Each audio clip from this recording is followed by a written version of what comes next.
CD 4. Number 2. Cook went exploring in the Pacific Ocean in his ship Endeavour. The implication was always that the Endeavour was Cook's ship, and he made the decisions about what it did and where it went. However, anyone who knows anything about how the Royal Navy worked in 1768, or how James Cook became involved in the Endeavour voyage, would understand that he decided very little about the Endeavour expedition. The Admiralty had been involved in the Transit of Venus project for 2 years before the Endeavour sailed, and James Cook's command of the vessel was confirmed on the 25th of May 1768, exactly 3 months before she sailed. In April, James Cook was busily preparing his own Royal Navy vessel, the Grenville, to depart for Newfoundland so he could continue the navigation and charting duties he had been undertaking for the past 5 years, every summer since 1763. James Cook was not the first choice to lead the expedition. He was an 11th-hour replacement for the man who had promoted and helped to plan the expedition since 1766, the man who was officially appointed as the leader of the project in December 1767, Alexander Dalrymple. The only input Cook had into preparing the Endeavour would have been some decisions about provisioning. He also bought navigational and astronomical instruments to take on board, for which he was reimbursed the sum of £25. As lieutenant in command, he would have decided how the ship sailed to the places he was ordered to take it, but he had very specific orders from the Admiralty about where he was to sail, including at what latitude.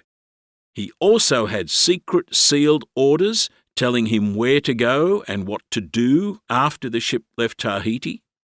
It is also certain that he had other secret, unwritten orders from his superiors at the Admiralty.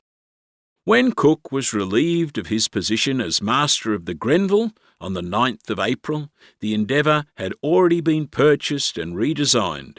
She was in dry dock at Deptford, being prepared for sea, and having new decks and cabins built and a new outer hull installed. James Cook was appointed to the vessel. He didn't choose her or decide where she was to go or what she was to do. Number 3.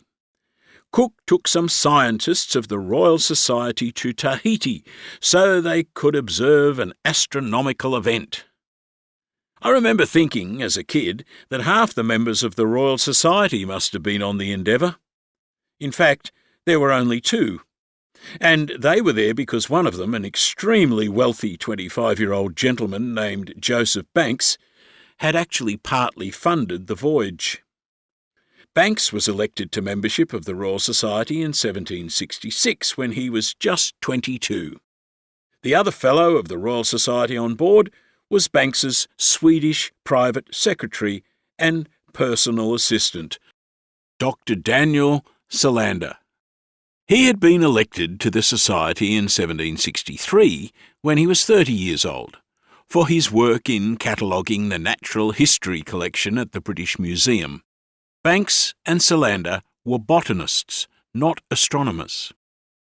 The 2 men who were paid by the Royal Society to undertake the observation of the transit of Venus across the face of the Sun at Tahiti were not members of the Royal Society.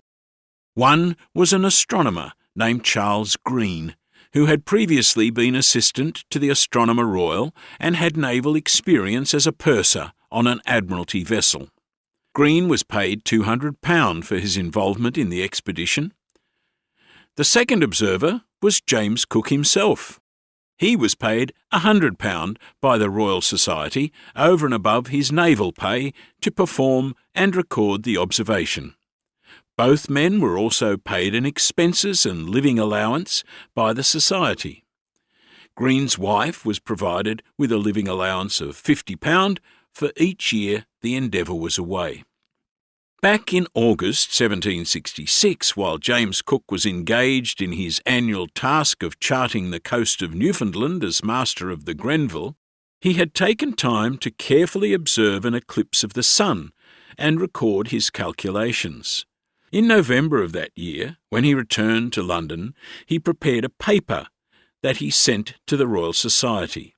The paper was read to a meeting of the Fellows of the Society by Dr. John Bevis, who called Cook a good mathematician and very expert in his business. The paper was then published in the Society's journal. So Cook had established his credibility as an astronomer and mathematician almost 2 years before the Endeavour expedition departed, and 18 months before he was chosen to lead the expedition. Like the man he replaced, Alexander Dalrymple, who was a member of the Royal Society, Cook could captain a ship and make and record scientific and astronomical observations. Sadly, Charles Green died on the voyage home, along with artist Sidney Parkinson and 28 other members of the expedition, after the Endeavour left the disease-ridden port of Batavia, modern-day Jakarta, where fever and dysentery were rife. James Cook was eventually elected a Fellow of the Royal Society in March 1776, after his second voyage. Number 4. Cook chose the Endeavour. Simply not true. The search for a suitable vessel occurred early in March 1768, and Adam Hayes, master shipwright at Deptford Naval Dockyards, inspected 2 colliers, Valentine and the slightly larger Earl of Pembroke. The latter was purchased on the 27th of March and entered in the Navy list, renamed HMB Endeavour. This happened before Cook was taken from the Grenville on 9th of April to be considered for commanding the expedition. James Cook had no part in choosing the vessel, although he would have approved the choice. His comments about the suitability of such ships for exploration were written a few years later, in the introduction to his account of his second voyage, and after the Endeavour had proved a very suitable vessel. He expressed the belief that vessels for exploration should be of shallow draught and must also be of a construction that will bear to take ground, and of a size which, in case of necessity, may be safely and conveniently laid on shore to repair any accidental damage or defects. These properties are not to be found in ships of war of 40 guns, nor in frigates, nor in East India Company ships, nor in large 3-decked West India ships, nor indeed in any other but North Country-built ships, or such as are built for the coal trade, which are peculiarly adapted to this purpose. It is possible that Alexander Dalrymple, the man who was originally chosen to lead the expedition but who was replaced by James Cook, was involved in choosing the vessel. He certainly claimed he was. The search for a suitable vessel was quite possibly done by the Surveyor of the Navy, Sir Thomas Slade, perhaps accompanied by Alexander Dalrymple. The 2 vessels inspected were, however, both on the Thames at the time, so the search was not exactly extensive. Nevertheless, it was Adam Hayes who notified the Navy Board that a suitable vessel had been chosen. Another common error made by writers and even historians is to designate the Endeavour as HMS. She was, in fact, designated HMB, or HM Bark, His Majesty's Bark. There were 2 reasons for this. The Royal Navy used the term bark for vessels that did not fit any of the usual naval categories. Secondly, the Royal Navy already had a sloop named HMS Endeavour in service. Footnote: the designation HM Bark did not imply that a vessel was a barkentine. A barkentine was a 3-masted vessel rigged in a particular way, with the 2 mainmasts square-rigged and the smaller mizzenmast lateen-rigged like a yacht. The Endeavour wasn't a barkentine. She was a redesigned collier. Number 5. Cook found the Great South Land and called it New South Wales. New Holland was not thought to be the Great Southland. James Cook never thought New South Wales was the Great Southland. He knew full well that it was the east coast of New Holland. Cook didn't find the fabled Great Southland. In fact, he was the man who proved conclusively that it didn't exist. Cook, and every other navigator who could read a map, knew where New Holland was. Most of it had appeared on maps from 1663 onwards, and it was far too north to be the Great Southland, believed to exist between latitude 40 degrees south and the pole. From 1644, when Abel Tasman sailed under Tasmania and then found the west coast of New Zealand, it was apparent that New Holland was not the Great Southland. James Cook was given 3 separate tasks to perform, and 2 of them were in his secret orders. Firstly, he was to set up an observatory on Tahiti and observe and record the transit of Venus across the face of the sun. Secondly, he was to explore the Southern Ocean and attempt to ascertain if the Great Southland existed. Thirdly, if there was time, he was to attempt to find the east coast of New Holland. Although there were some on the Endeavour who were looking for the fabled Great Southland, or at least hoping to find it, James Cook was not one of them. In fact, he believed that it did not exist. He spent 2 of his 3 voyages of exploration proving that it did not exist. The Endeavour expedition was not the first the Admiralty had sent with secret orders to explore the Southern Ocean. It was the third. The captains of the HMS Dolphin on its 2 circumnavigations, John Byron, 1764–66, and Samuel Wallis, 1766–68, both had secret orders to look for the Great Southland, but for various reasons both failed to do what they were told to do. When those in charge at the Admiralty were presented with another opportunity to find out once and for all if the Great Southland existed and was habitable, they took it. The first 2 secret expeditions had been disguised as voyages to India, and this one could be disguised as a scientific expedition to make astronomical calculations for the Royal Society. For 32 years, the real power behind the throne at the Admiralty was the Secretary to the Lords Commissioners, Sir Philip Stevens. He wanted to know if the Great Southland existed, and if it did, to get to it and claim it before the French. Alexander Dalrymple, who was a member of the Royal Society and had very close and strong connections to the British East India Company, was not an Admiralty man, and therefore could not be trusted to put the Admiralty's secret agenda before all else. So he was removed from the project and replaced by someone who could be trusted to do that. Stevens made sure that the man leading the expedition was a loyal, reliable and trusted servant of the Admiralty. He wanted a fearless and talented navigator who would do as he was told, a man who owed all his loyalty only to the Admiralty and had no political connections or powerful friends other than Admiralty men. Stevens wanted a man who could keep secrets, falsify charts, and tell lies if necessary to ensure naval supremacy for the Admiralty and world domination for Britain. That man was James Cook. The Endeavour passed under Cape Horn and entered the Pacific on the 25th of January 1769, 4 months before the transit of Venus was due.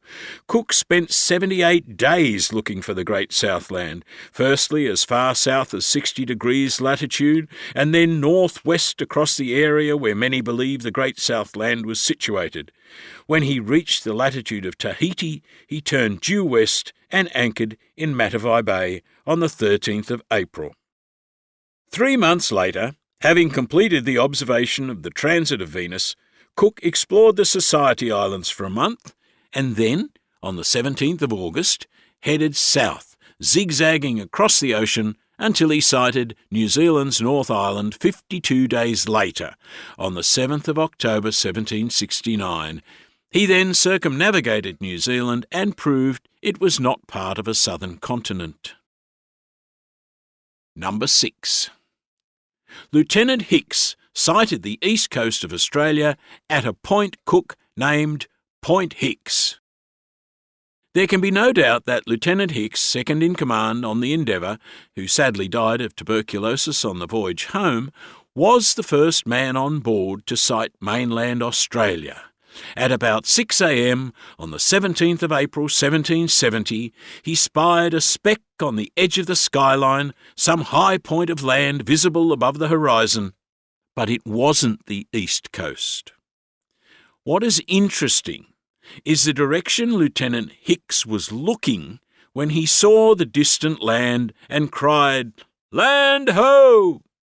He was, in fact, looking to the north-east. The Endeavour had actually sailed into the open eastern end of Bass Strait from the southeast, heading northwesterly. When the coastline became visible, Cook described it as extending from northeast to west. In other words, the land was sighted on the starboard, right side of the ship as they sailed westward. Hicks wasn't looking to the west, hoping to see the east coast appear. He was looking to the north and back to the east.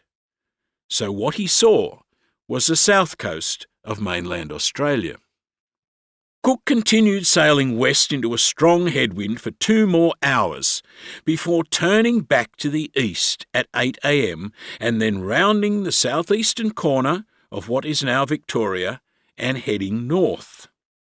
It seems he had checked a few of his suspicions, theories he had formed by studying Tasman's maps, the currents in the southern Pacific, none of which seemed to be the type caused by large continents further south, and the size and power of the waves coming towards the Endeavour from the west as she sailed into them.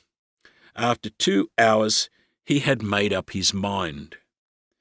He didn't name the point of land Hicks actually saw, away to the northeast after the lieutenant.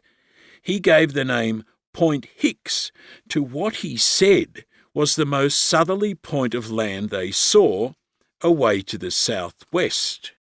He plotted Point Hicks to be the southernmost point of land we had in sight, which bore from us west 1/4 south. I judged to lay in the latitude of 38 degrees 0 minutes south and in the longitude of 211 degrees 7 minutes west from the meridian of Greenwich. I have named it Point Hicks because Lieutenant Hicks was the first who discovered this land. Now, Cook was a meticulous navigator who took pride in being able to fix exact positions in order to accurately verify his charts and maps. Doing so had been his daily work for more than a decade, the special skill that made him so respected at the Admiralty. It is important to stress that Cook does not say he gave the name Point Hicks to the point of land Hicks saw. He states that he gave the name to the southernmost point of land on the horizon.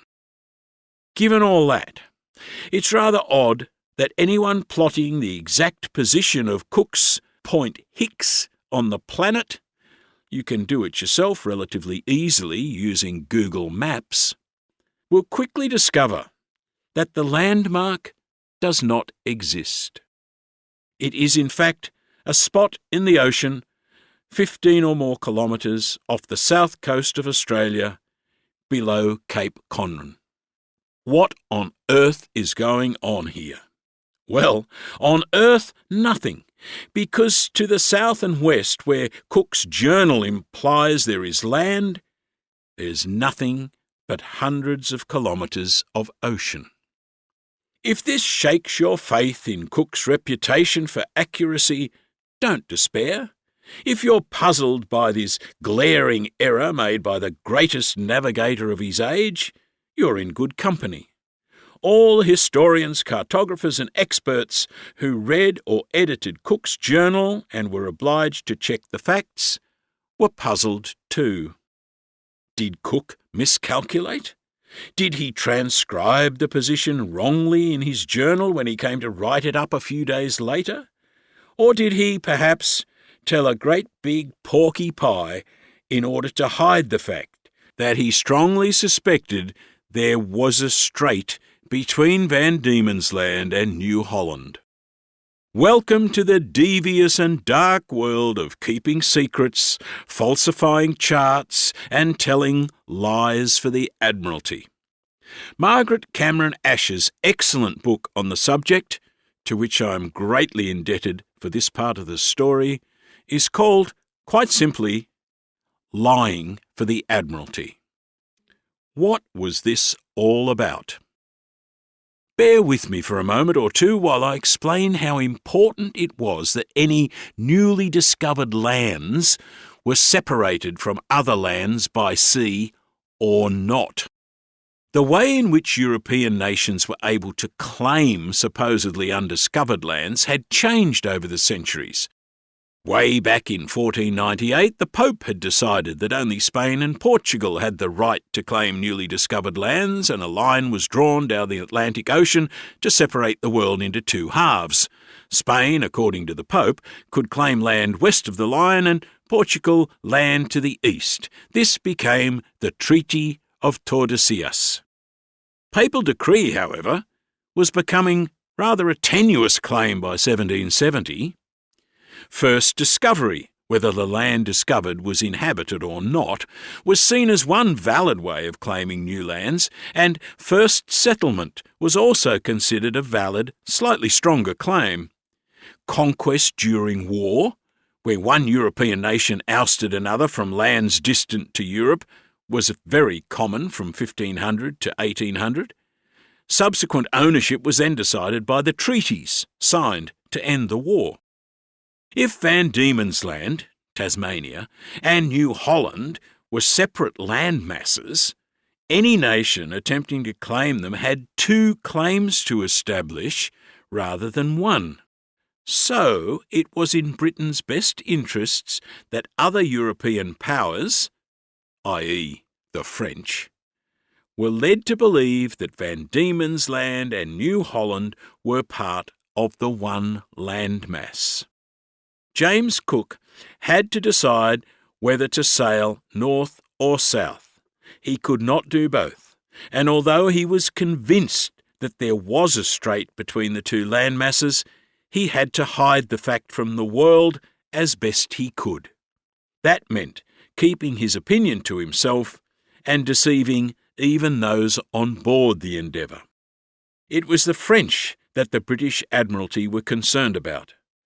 After the end of the 7 Years' War in 1763, the race to explore and claim lands in the Pacific really only had two starters, France and Britain. The Dutch and the Spanish still had to be treated carefully and diplomatically respected, but they were no longer a real threat to British expansionism in the Pacific. The truth was that the ancient Spanish claim to the Pacific by papal decree was virtually extinct, and the Dutch, who had explored and named much of New Holland, never actually claimed it, although it was considered to be in their sphere of influence. They would later go to war with Britain over disputed territory in the commercially valuable East Indies, but they were not likely to waste time or effort fighting over spiceless territories they had not considered worth claiming or settling for 250 years. There was a well-justified British paranoia about information falling into the hands of any other European powers. The Admiralty collected all journals at the end of every voyage, and crews were sworn to secrecy. When the Endeavour reached Batavia, all journals on board were confiscated and locked in the safe in the great cabin. This was quite normal when Admiralty ships entered foreign ports, as sailors were not well paid, and it was common for foreign spies to offer very lucrative incentives for any information that had been gathered on voyages of discovery. What Cook did in hiding hydrographic and geographic information was not unusual or uncommon. It was what the Admiralty expected of its commanding officers. It was perfectly normal behaviour among the navigators and explorers who sailed for all the nations of Europe. Cook was very aware of how claims to territory worked.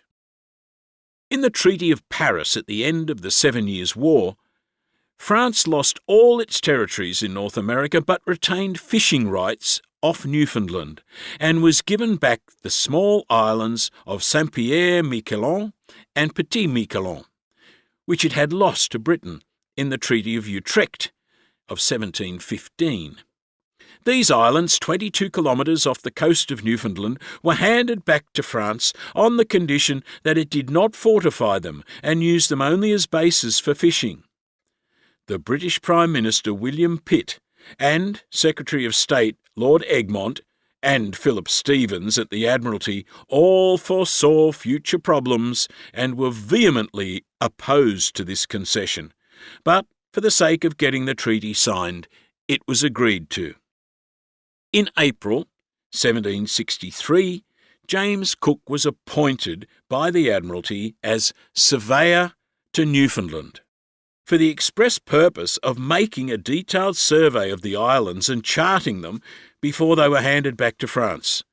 The Admiralty was keen to have detailed charts of the coasts, bays and possible harbours of what was to become foreign territory before it handed the islands over to the old enemy. Cook's commanding officer during the war, Rear Admiral Lord Colville, recommended the man whose charts and navigation had been instrumental in the British victory at Quebec as the man for the task. Cook left for Newfoundland on the 15th of May 1763. The date for the handover had passed when he arrived, and while the French garrison and settlers were kept waiting at sea for 3 weeks, he surveyed the coastline of Saint-Pierre. After the French landed on Saint-Pierre, Cook completed the survey of Miquelon and Petit-Miquelon by the end of July, when the islands were finally handed over officially. The French were soon disputing British claims about the limits of the treaty and threatening to resume hostilities in Newfoundland. Cook's old friend from the Eagle, Hugh Palliser, commanding a small fleet of warships, confronted a French fleet that was protecting the French fishing rights. It was James Cook's map of Newfoundland and its islands, showing accurately the established historic claims to fishing grounds and the areas agreed in the treaty that prevented another outbreak of war, and substantiated the British version of the treaty. In 1764, Palliser was appointed Governor of Newfoundland. As suspected, the French kept breaking the terms of the Treaty of Paris, using the 3 small islands as a base to take timber and furs from unprotected areas on Newfoundland, setting up small settlements in uninhabited coastal areas along Newfoundland's shoreline, and further disputing landmarks and charts to cover their transgressions. Palliser needed his old master's mate from HMS Eagle to sort it out by accurately surveying the entire coast of Newfoundland. For the next 4 summers, James Cook, as master of the schooner Grenville, with a crew of 18 men, did exactly that. This diplomatic and administrative nightmare, caused by the French having possession of a few islands close to British territory, was something that occupied James Cook's working life for 6 years, and he never forgot it. So, when he was faced with the dilemma of confirming or denying that Van Diemen's Land was separated from New Holland, it seems that he chose to disguise what he knew or suspected with a deliberate error on a chart and a vague entry in his log. To the southward of this point we could see no land, and yet it was clear in that quarter, and by our longitude compared with that of Tasman's, the body of Van Diemen's Land ought to have bore due south from us, and from the soon falling of the sea, after the wind abated, I had reason to believe it did. But as we did not see it, and finding the coast to trend north-east and south-west, or rather more to the westward, makes me doubtful whether they are one land or no. Later historians who came to read, edit and comment on the various versions of Cook's journals as they came to light in the 19th century were either astounded by the apparent mistake made by the great navigator or tried to find excuses for the oversight. Hydrographer to the Admiralty, Captain William Wharton, later Rear Admiral Sir William Wharton, editing the journals of Cook and Banks that were available to him in 1893, blames the weather and is also puzzled about Point Hicks. Had not the gale on the day before forced Cook to run to the northward, he would have made the north end of the Furneaux group and probably have discovered Bass Strait, which would have cleared up the doubt, which he evidently felt, as to whether Tasmania was an island or not. The fact was not positively known until Dr. Bass sailed through the strait in a whaleboat in 1797. Point Hicks was merely a rise in the coastline, where it dipped below the horizon to the westward, and the name of Point Hicks Hill is now borne by an elevation that seems to agree with the position. In 1912, Professor Ernest Scott was less forgiving. Writing in the Victorian Historical Magazine, Volume 2, Number 4, he stated, "There can be no doubt that Cook believed at this time that Australia and Tasmania were divided by a strait." Evidence adding to the probability that Cook was hiding something comes in the form of his manuscript chart of the east coast of New South Wales. It begins exactly where the false Point Hicks was calculated, oddly showing none of the ocean below, through which the Endeavour had sailed to reach Point Hicks. As Cook's original map of the east coast shows ocean above Cape York as well as the south coast of New Guinea, the fact that he shows nothing south of Point Hicks makes his map look oddly unbalanced. In Dr. John Hawkesworth's 1773 account of the voyage, the engraver has lopped off the top of Cook's map, no doubt under instructions from the Admiralty, so the imbalance is not so obvious. There is a precedent for this skullduggery, an even more glaring example of chart altering by James Cook. It is his attempt to hide the fact that New Zealand's third largest island, Stewart Island, is in fact an island. It is about the same distance from the South Island of New Zealand as the French islands of Saint-Pierre and Miquelon are from the coast of Newfoundland. Just about everybody on the Endeavour realised that Stewart Island was indeed an island.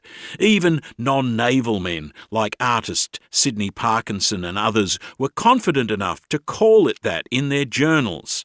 The first chart, drawn by the ship's master, Robert Molyneux, shows it to be an island. It seems that Cook, on reflection, amended the chart. He had claimed the two larger islands for Britain and was running out of time to search for the east coast of New Holland. It was easier to hide the fact that Stewart Island was an island than spend time landing and claiming it. So his chart leaves the coastline unfinished, and 7 lines of his journal for the 11th of March 1770 that appear to describe a strait are partially erased and written over, claiming there is probably an isthmus connecting it to the mainland. Now we thought that the land to the southward, or that we have been sailing round these 2 days past, was an island, because there appeared an open channel between the north part of that land and the south part of the other, in which we thought we saw the small island we were in with on the 6th instant. But when I came to lay this land down upon paper from the several bearings I had taken, it appeared that there was but little reason to suppose it an island. On the contrary, I hardly have any doubt but that it joins to, or makes a part of, the mainland. Whoever made the copy of the map that was given to the engraver to prepare for the printed version in Hawkesworth's account of the voyage sanctioned by the Admiralty has added a very distinct, substantial, but highly improbable isthmus. In spite of other journals written on the Endeavour claiming otherwise, the deception worked for 40 years. American sealer Owen Smith charted the strait in 1804. He gave his chart to Governor King in Sydney in 1805, but the discovery was not made known until 1809, when a shipwreck there was reported in the Sydney Gazette. The name was then changed from Smith Strait to Furphies Strait, in honour of the New South Wales colony's Lieutenant Governor at that time. New Zealand historian John Beaglehole, the first editor to have access to Cook's own personal journal of the Endeavour voyage, published in 1955, tried to understand what Cook was thinking when he made the obvious falsification. It is difficult to follow Cook's reasoning here without knowing all that was in his mind. On paper, he is unconvincing. In November 1802, Philip Gidley King, Governor of New South Wales and the man who later did not bother to tell the world that Stewart Island was indeed an island, commented in a letter to the Minister for War and Colonies, Lord Hobart, that the French may have some intention of laying claim to Van Diemen's Land, now it is known to be insulated from New Holland. Request instructions for my conduct in case the latter conjecture should be verified. We can guess what the reply was by the fact that in September 1803, 2 ships sent by Governor King arrived at Risdon Cove on the Derwent River to establish a British colony in Van Diemen's Land. The French writer Victor Donatien de Moussepathe, writing in 1810, accused Britain of a real evil when he claimed that the British printed and made public false accounts and charts full of errors. When these charts were compared with those preserved in London, the fraud was discovered in all its blackness. He's right, of course. In spite of Captain John Hunter suggesting in his journal published in 1793 that there was a very deep gulf or a strait which may separate Van Diemen's Land from New Holland, the British hid what became known as Bass Strait until 1798. There are, however, similar British claims against the French, and had les Français been here first, or the Dutch, or the Spanish, or the Portuguese, who can say how truthful their published charts might have been? Number 7. Cook was the first European explorer to find our east coast, which he called New South Wales. While it's quite true that Cook named the east coast of Australia New South Wales due to the similarity of the southern coastal cliffs to those of Carmarthenshire, he was certainly not the first European to find the east coast of the continent. Louis de Bougainville found the east coast of Australia in June 1768, almost 2 years before Cook arrived, but never set foot on shore. And there is circumstantial evidence that others, Portuguese and Spanish, were there long before that. Artefacts such as Spanish coins, sword hilts, cannons and ballast stones carved with ships' names have been found or reported found along the east coast of Australia. While artefacts themselves can appear and disappear, a more reliable source of evidence that other Europeans had explored the east coast long before Cook can be found in old maps. In some cases, however, it takes a stretch of the imagination and a few possibilities and probabilities for these to be taken as evidence of exploration. Explorer and maritime expert Ben Kropp believes there is evidence of a temporary Spanish settlement in the 1640s at Bamaga, near the tip of Cape York, possibly connected to the extraction of alluvial gold. There is certainly a map, dated 1703, that shows the east coast of Australia quite accurately down as far as about present-day Townsville. The map was found in the collection of a German cartographer, the Jesuit priest Heinrich Scherer. But whether it was made by him or someone else, we don't know. The most contentious claim to be made about earlier discovery based on the evidence of maps is the one that has the Portuguese explorer Cristóvão de Mendonça charting almost the entire east and south coast of Australia between 1521 and 1524. By 1520, the Portuguese were established as the only European power in what is today Malaysia and Indonesia, having annexed Malacca in 1511 and set up strongholds in Ambon and other places in the region. According to historian João de Barros, Mendonça set out on an expedition with 3 caravels from Malacca and proceeded to explore and chart the coast of Australia, which was then known as Java le Grand, Big Java. It had been mentioned by Marco Polo in 1300 AD as the largest island in the world.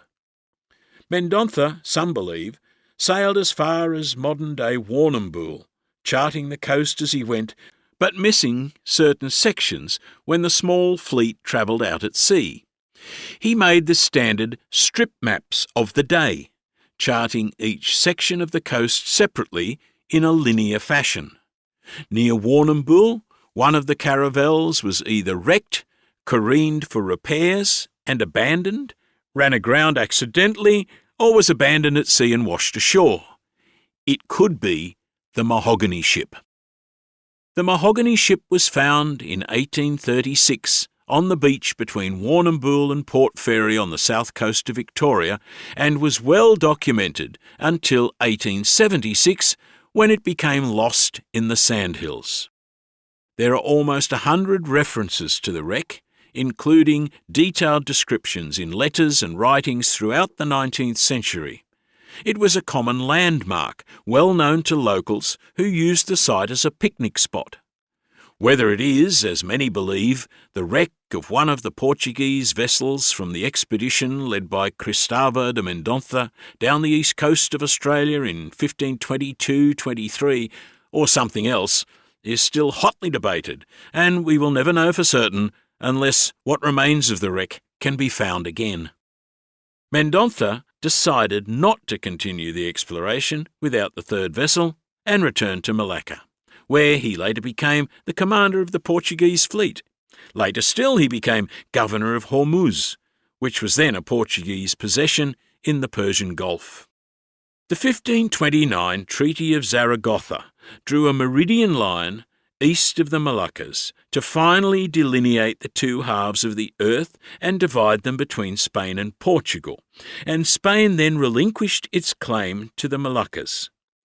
As it turned out, Eastern Australia was in Spain's half, so Mendonça's expedition had been in an area where Portugal had no legitimate claim, and Mendonça should not have been there, a good reason to tell no one about it.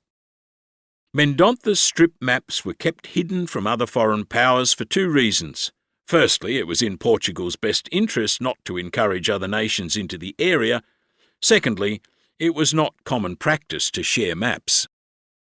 The original strip maps were probably lost when the Lisbon earthquake of 1755 destroyed the Portuguese archive of the Indies, but copies had been made, and some found their way to Dieppe in France, the centre of map-making in Europe at the time. Having been ignored when the Spanish-born Pope Alexander VI drew the imaginary line from pole to pole through the mid-Atlantic that led to the Treaty of Tordesillas, the French were still manifestly interested in maritime exploration. Dieppe, where ship-owner Jean Angot operated a fleet of 70 vessels, became a major centre of map-making, exploration and commercial fishing. French cartographers at Dieppe used copies of Mendonça's strip maps to construct Java la Grande, which they placed on maps and in atlases, notably the 1547 Vallard Atlas. One of the earliest depictions of Java la Grande was on a map given to Henry VIII of England by French cartographer Jean Rots. In Dieppe, Rots had prepared a book called Book of Hydrography, Book of Hydrography. Denied patronage by the French court, however, he found his way to England, where he became cartographer to Henry VIII in 1542. Similar depictions of Java la Grande were made by Pierre Descalier On his world map in 1546 and again in 1550 and 1553, the east coast of Jave-la-Grande can be seen as a rough representation of the coast of Queensland and New South Wales, but further south the coast turns the wrong way, southeast, instead of southwest. However, if the map is broken up into sections, as it would have been when the charts were first made, it is remarkable that it can be made to closely resemble the Australian coast between Cape York and Warrnambool. There are also at least 60 instances where the map bears a close relationship to particular landmarks. If corrections are made to allow for certain factors, the whole coastline fits into the shape of our east and south coast, and many landmarks line up perfectly. What are the certain factors? Well, some of the strip charts need to be juggled.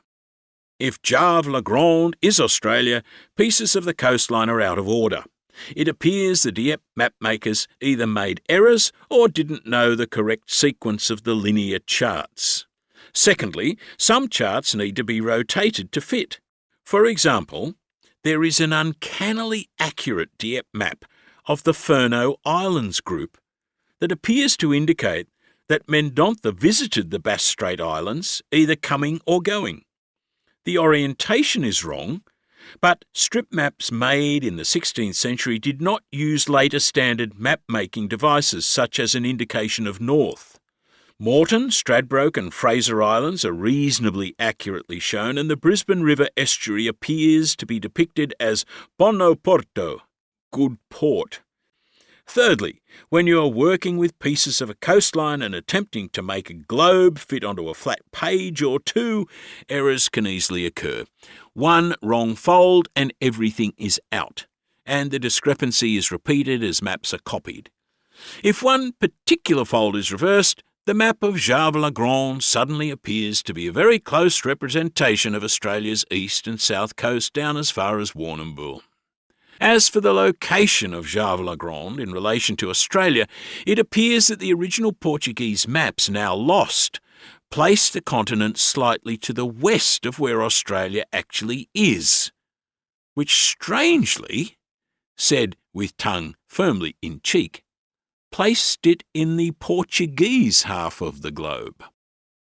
The names on the Dieppe map show evidence of French, Spanish, Portuguese and Galician words and phrases. Mendontha was from Galicia, in northwest Portugal. Another depiction of Jave-la-Grande is a large, profusely illustrated map now in the British Museum that was made as a gift for the young French Dauphin, Crown Prince, around 1547, probably by Pierre d'Escalier.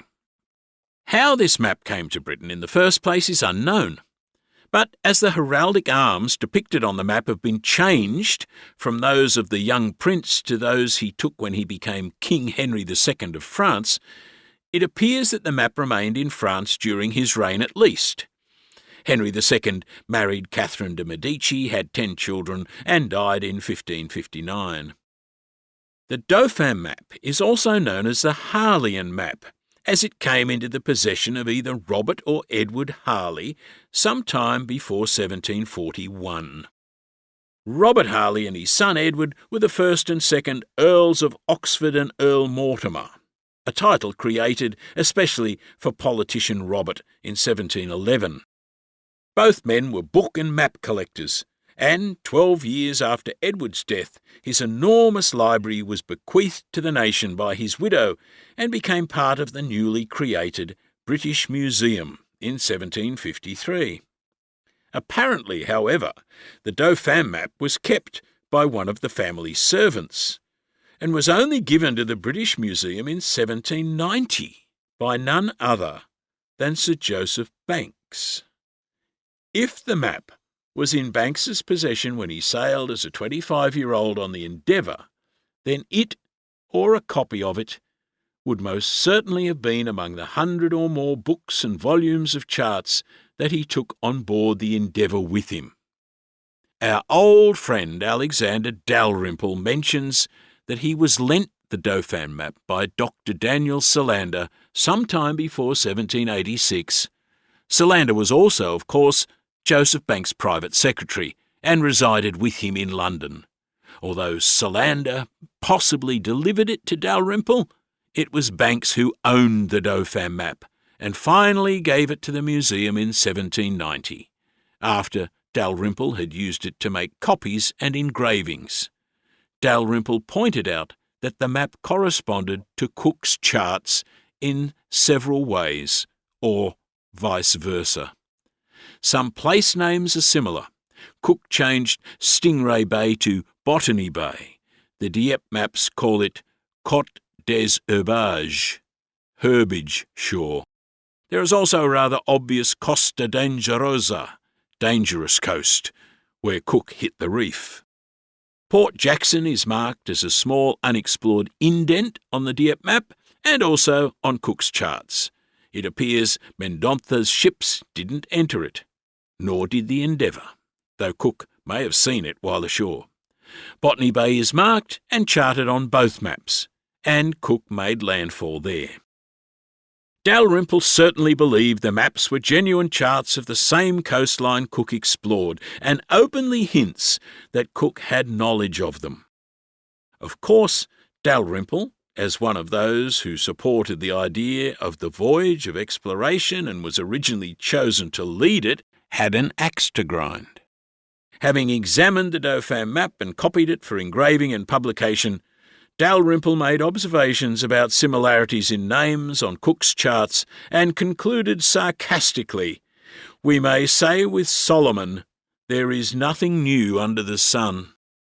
Taking the map conspiracy rather too far, some exponents of the theory have noted that when Cook needed to repair the Endeavour after grounding her on the Great Barrier Reef, he headed on a diagonal course northward to shore rather than using a direct one, and made a suspicious entry in his journal noting that the bay where the ship was careened was much smaller than I had been told.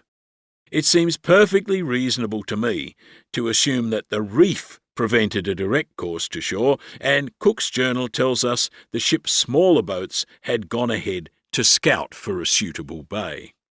It is interesting, however, that Matthew Flinders, 30 years after the Endeavour voyage, talks of the Dieppe maps as being earlier maps of the continent, and appears to assume the possibility of a Portuguese discovery. Number 8.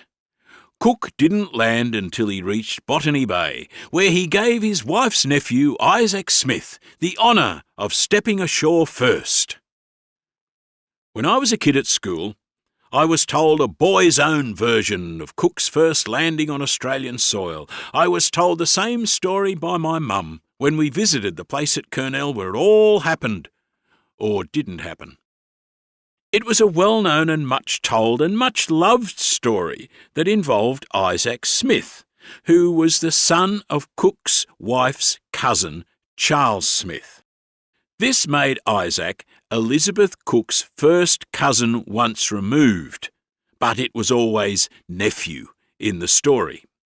In the version told to kids in my childhood, Isaac was a cabin boy. He was actually a midshipman on the Endeavour and was in the first boat ashore at Botany Bay. According to the legend, Cook said, "Jump out, Isaac." In my mum's version it was, "You go first, Isaac." And thus the young cabin boy became the first European to set foot on the east coast of Australia.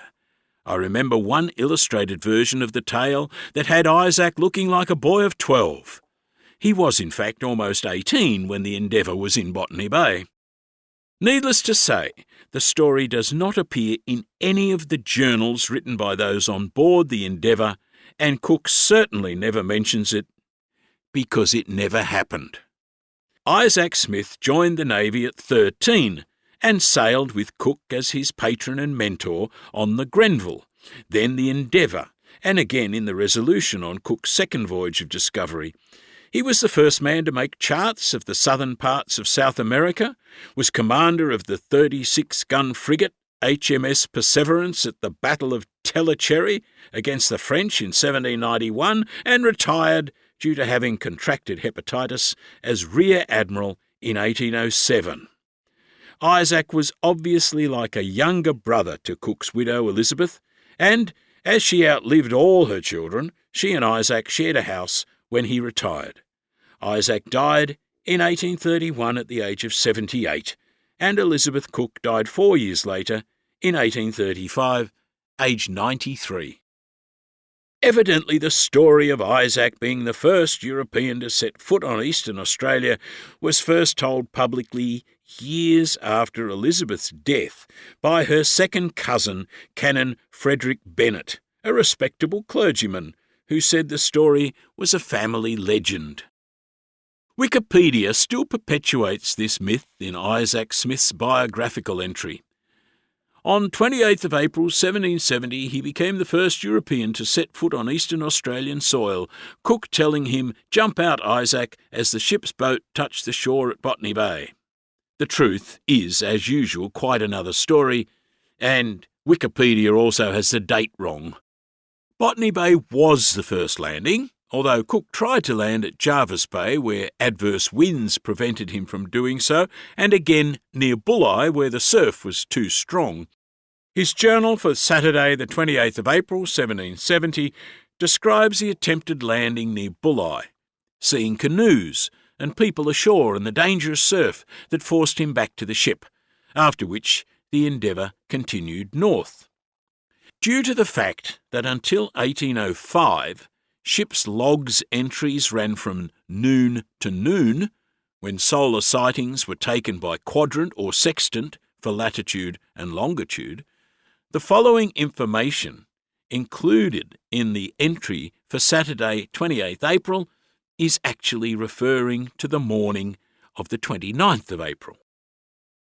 At daylight in the morning, we discovered a bay, which appeared to be tolerably well sheltered from all winds, into which I resolved to go with the ship, and with this in view sent the master in the pinnace to sound the entrance.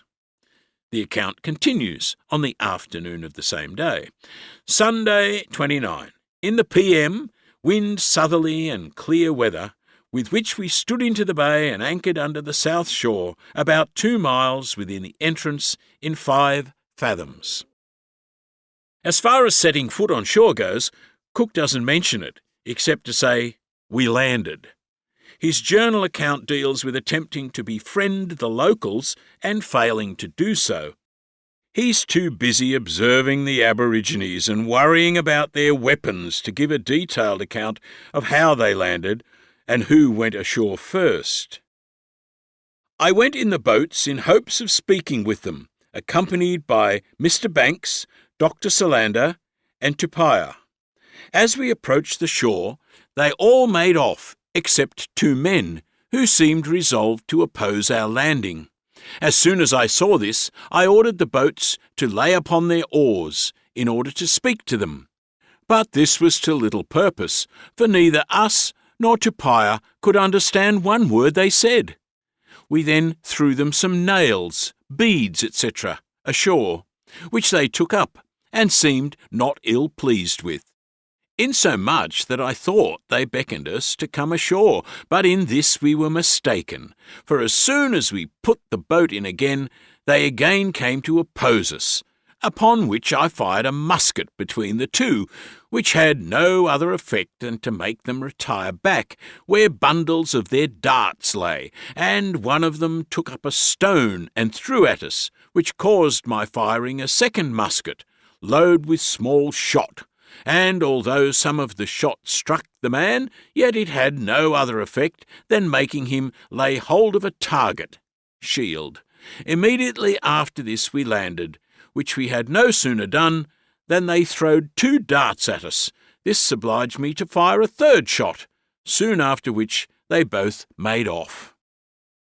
So, as far as that magic moment we were told about as kids, the young cabin boy becoming the first Britisher to set foot on Australian soil, well, Eastern Australia anyway, there is no evidence that Isaac was even in the boats that went ashore.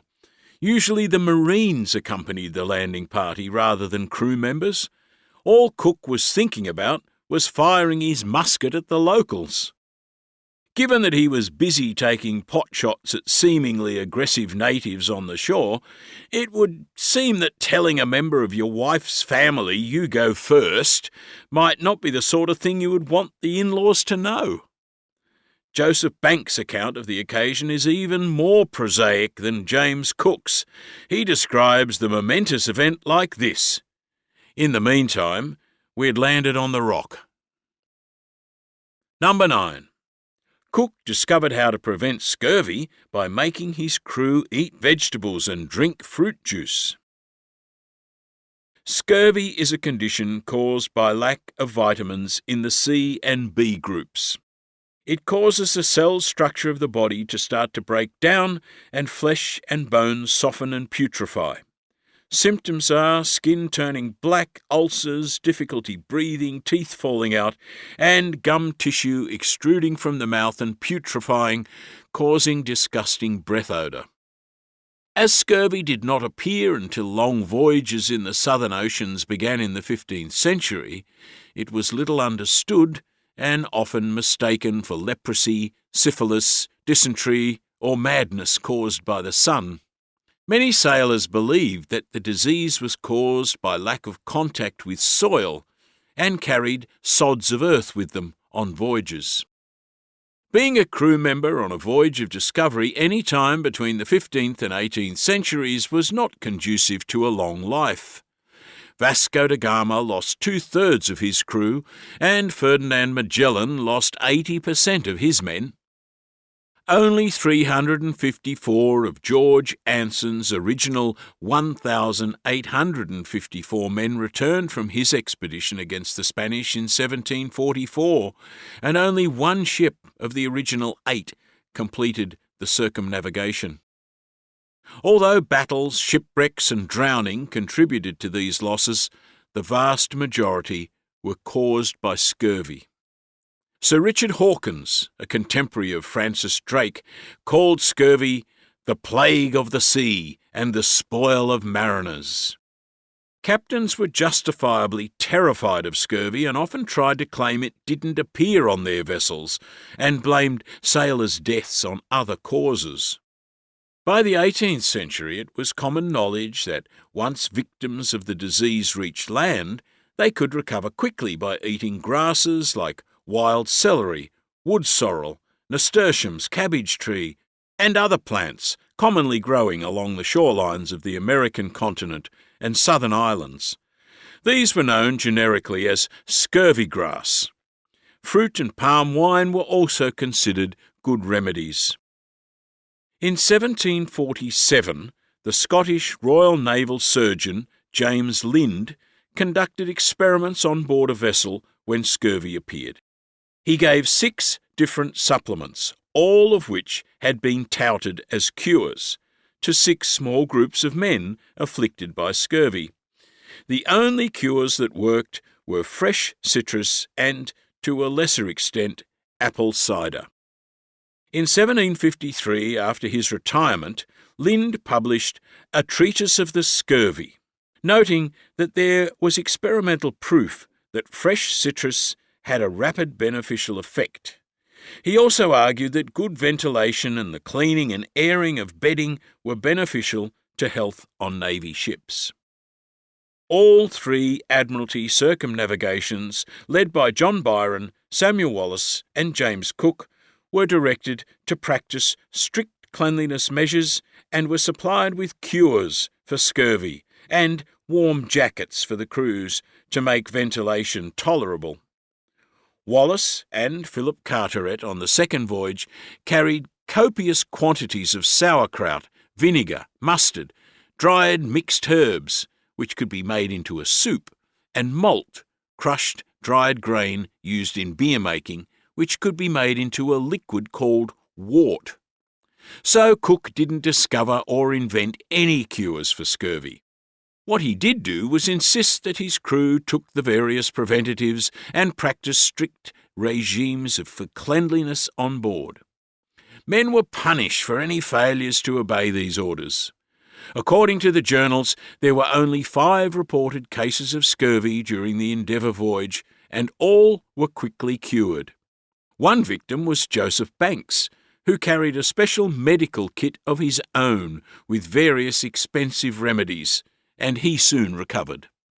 It has been suggested by certain conspiracy theorists that Cook avoided the mention of death by scurvy, as did many ship's captains. Some have suggested that Furphy Sutherland, who died when the ship reached Botany Bay, and Lieutenant Hicks, who died just weeks before the Endeavour returned home, could have died of scurvy. In his journal, May 1771, Cook attributes Hicks's death to consumption, tuberculosis. Sunday, 26th. A steady trade and cloudy weather. About 1:00 p.m. departed this life Lieutenant Hicks, and in the evening his body was committed to the sea with the usual ceremonies. He died of a consumption, which he was not free from when we sailed from England, so that it may be truly said that he hath been dying ever since, though he held out tolerable well until we got to Batavia. Cook gives no cause of death for Sutherland, who was the ship's poulterer, in charge of cleaning and preparing birds kept on board or shot for food. He merely notes that he departed this life and was buried ashore. Others have attributed Sutherland's demise to consumption, and there's really no evidence to show that this was not the case. In a paper delivered to the Royal Society after his second voyage, Cook praised wort, malt, as without doubt one of the best anti-scorbutic sea medicines yet found, and said he was convinced that it did prevent the scurvy from making any great progress for a considerable time. Later medical opinion, however, tended to agree with what James Lind had already discovered, that fresh vegetables and citrus juice were the only real cures, as they contained the necessary amounts of vitamin C. It has also been pointed out that Rob, the condensed form of citrus juice carried by Admiralty ships, including the Endeavour and the Resolution, and issued to prevent scurvy, had been boiled in the process, so that all the vitamin C was lost. Number 10. The cottage in which Cook grew up, at Great Ayton in Yorkshire, was moved stone by stone in 1934 and is now in Fitzroy Gardens in Melbourne. Cook's father, also James, was a Scot from Ednam in Roxburghshire, who moved to Yorkshire to work as a day labourer some years after the Jacobite rising failed in 1715, possibly in around 1720. In 1725, at Stainton Parish Church, he married Grace Pace from Thornaby on Tees, County Durham. Day labouring was semi-itinerant work, but James secured a permanent position working for a farmer named George Mewburn, and the couple were living in a simple 2-room mud and thatch labourer's cottage just 3 kilometres from where they were married at Marton in Cleveland, when their second child, named James after his father, was born on the 27th of October 1728. Little James was baptised at the local church, St Cuthbert's, on the 3rd of November 1728. In 1936, James Sr. was given the position of foreman at Airy Holme Farm, on Thomas Skottow's estate at Great Ayton, and the family lived in a simple cottage on the estate until James left home at 16. The cottage that now stands in Fitzroy Gardens in Melbourne was built either by or for James Cook Sr. in Great Ayton Village in 1755, 10 years after his son James left home, on a plot of land given to him by Thomas Skottow, the lord of the manor, as a reward for services rendered as a farm foreman for almost 20 years. When his parents moved into the cottage, James was 26 years old and had just signed on as a midshipman in the Royal Navy in London. For the next 7 years he was busy fighting in the 7 Years' War, mostly in North America. When the war ended in 1763, he'd been married to Elizabeth Batts for a year and was living in London, although, until the 3 voyages of discovery, he spent 7 or 8 months of every year charting the coast of Newfoundland. The Fitzroy Gardens cottage was purchased by Victorian industrialist and philanthropist Sir Russell Grimwade in 1933 for £800, and given in 1934 as a gift to the state of Victoria to mark the centenary of European settlement. The woman who owned the cottage had stipulated as a condition of the sale that it must remain in Britain. When the highest British offer was £300, however, she changed the stipulation to remain in the British Empire and happily accepted Sir Russell's £800. The cottage was dismantled and shipped in 300 crates to be reassembled, complete with ivy cuttings taken before the removal, in Fitzroy Gardens. How often James Cook stayed in the cottage is unknown. It is believed he visited Great Ayton at least once during the 7 Years' War, probably in 1757. HMS Eagle, on which he served for the first 2 years of his naval career, patrolled the Irish Sea and the Bay of Biscay as part of the British blockade of French ports, but HMS Solebay, on which Cook served for several months after his promotion to master, patrolled the North Sea from the Scottish coast to the Shetlands. Cook probably visited Great Ayton on his way north to join the Solebay at Leith Harbour in Edinburgh, and possibly on his way south in September to join the Pembroke at Portsmouth. This ends CD 4. CD 5. From 1758, however, Cook spent the next 4 years on HMS Pembroke and later HMS Northumberland as part of the war in Canada.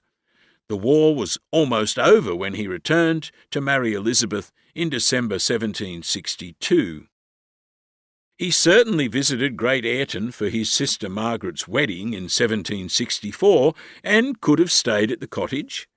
When his mother Grace died, aged 62, on February the 18th, 1765, it is possible her son attended her funeral at All Saints' Church, Great Ayton, where she is buried with 5 of her 8 children, as he didn't sail for Newfoundland that year until April. If he did attend the funeral, he could have stayed at the cottage on that occasion as well. It is also possible that, as Thomas Skottow had taken a great interest in young James and been patron to him from an early age, arranging his apprenticeship at Staithes and supporting his career move to Whitby, James Cook, now a warrant officer and sailing master in His Majesty's Navy, stayed at the Manor House when visiting Great Ayton. I have no evidence of this, but surely, given that Thomas Skottow lived until 1771, it is a possibility. Even so, it is true to say that he certainly would have visited the cottage. Cook's father died aged 85 in April 1779, 8 months before his son's death in Hawaii, at Mask by the Sea near Redcar, some 20 kilometres from Great Ayton. He had been living there with his daughter Margaret and her husband James Fleck and their 5 children since 1772.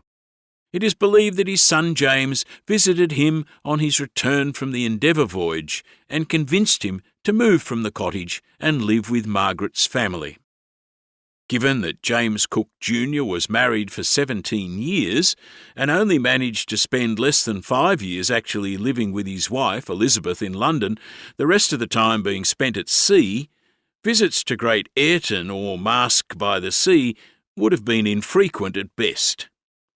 All that can be said with certainty about the cottage in Fitzroy Gardens is that it was built 10 years after James Cook left home and was the home of both his parents and at least one of his sisters for about 10 years, and his father's home for 17 years. And James Cook certainly visited and probably stayed there on several occasions. The ruined cottage where he was born was demolished around 1793, when the Rudd family bought the land and erected Martin Lodge. They marked the site of the famous explorer's birthplace cottage with cobblestones. Martin Lodge was destroyed by fire in 1832, and the property was purchased in 1853 by the first mayor of Middlesbrough, the German-born industrialist Henry Bolkow, who built a grand house known as Martin Hall. He removed the stones and marked the site of the long-gone humble cottage with an enormous granite vase. An inscription reads, "This granite vase was erected by H.W.F. Bolkow of Martin Hall, A.D. 1858, to mark the site of the cottage in which Captain James Cook, the world circumnavigator, was born October 27, 1728. Bolkow became an avid collector of Cook memorabilia and owned the holograph journal of the Endeavour voyage, which he bought at an auction held by book dealers Puttick and Simpson in London in 1868. Martin Hall changed hands and fell into a neglected state after the dispersal auction of Bolkow's collection by Sotheby's in 1923, at which the National Library of Australia bought the holograph journal and other letters and papers for £6,000. The local council ordered the demolition of the derelict Martin Hall in 1960, and it caught fire and burned down during the process. It is now the site of the Cook Birthplace Museum, erected in 1978 to celebrate the 250th anniversary of Cook's birth. The enormous granite vase is still in place. Martin is now a suburb of Middlesbrough. What the journals don't tell us. There are two more elements of the Captain Cook and the Endeavour story that are worth consideration. Both are the subject of extremely contentious claims about James Cook hiding knowledge and altering his journal retrospectively. The evidence upon which these claims are based is revealed by Margaret Cameron Ash in her meticulously researched book, Lying for the Admiralty. I will give only a short synopsis here. Hiding Sydney Harbour. Cook spent 8 days in Botany Bay, 29th of April to the 6th of May 1770, and went exploring on at least 3 of them. Given that he was known to walk briskly and climb hills to survey the land, and given that we know he went up Cook's River on Monday the 30th of April, and walked northwards, and then went over to the North Shore again the next morning and explored, there is every chance he saw Sydney Harbour. Before the city of Sydney was developed, it would have been possible to see the harbour after a 2-mile walk from Cook's River, and to actually reach it in less than 4 miles. Thus, an easy 45 to 60-minute walk would have given Cook a view of the finest harbour in the world.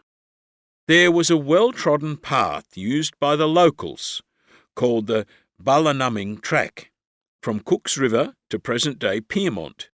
If he walked north on the Tuesday along the coastal cliff top, he could have reached Bondi in under 3 hours and seen the harbour from there.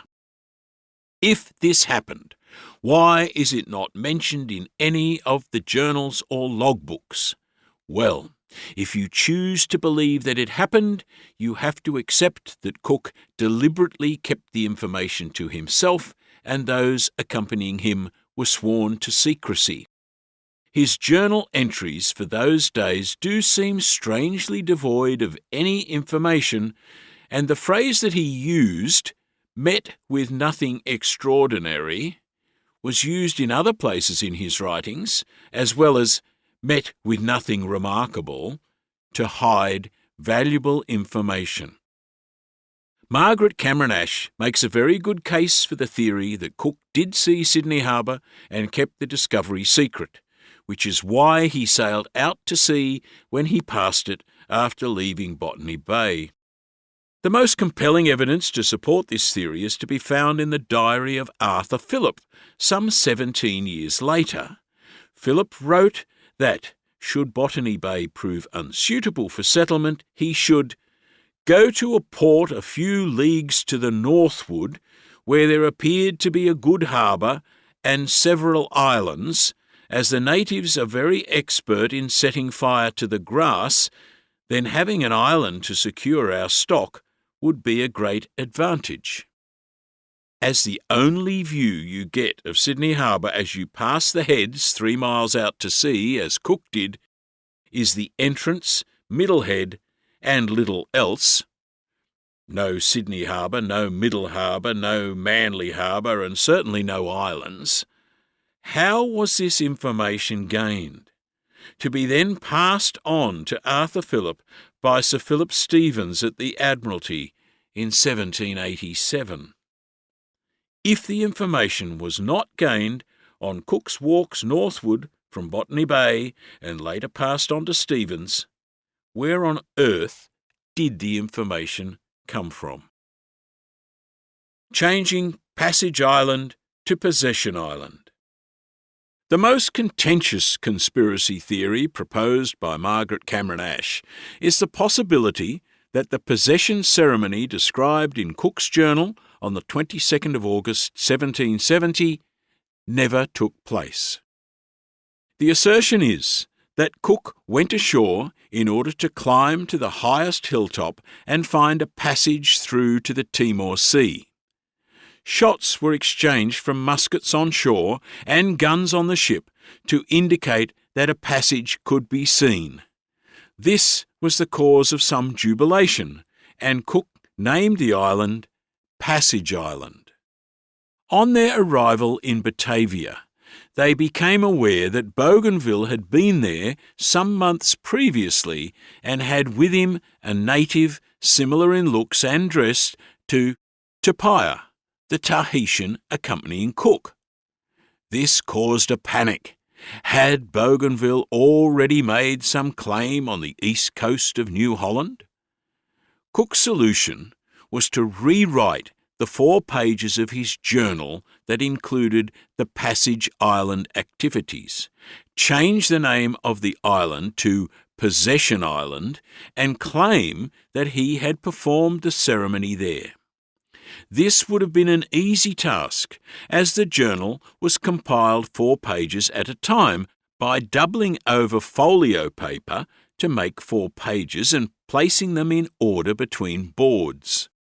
The circumstantial evidence that this occurred is based on the following. Joseph Banks, who often used Cook's journal to write his own, writes, "The island was called Possession or Passage Island, with passage crossed out."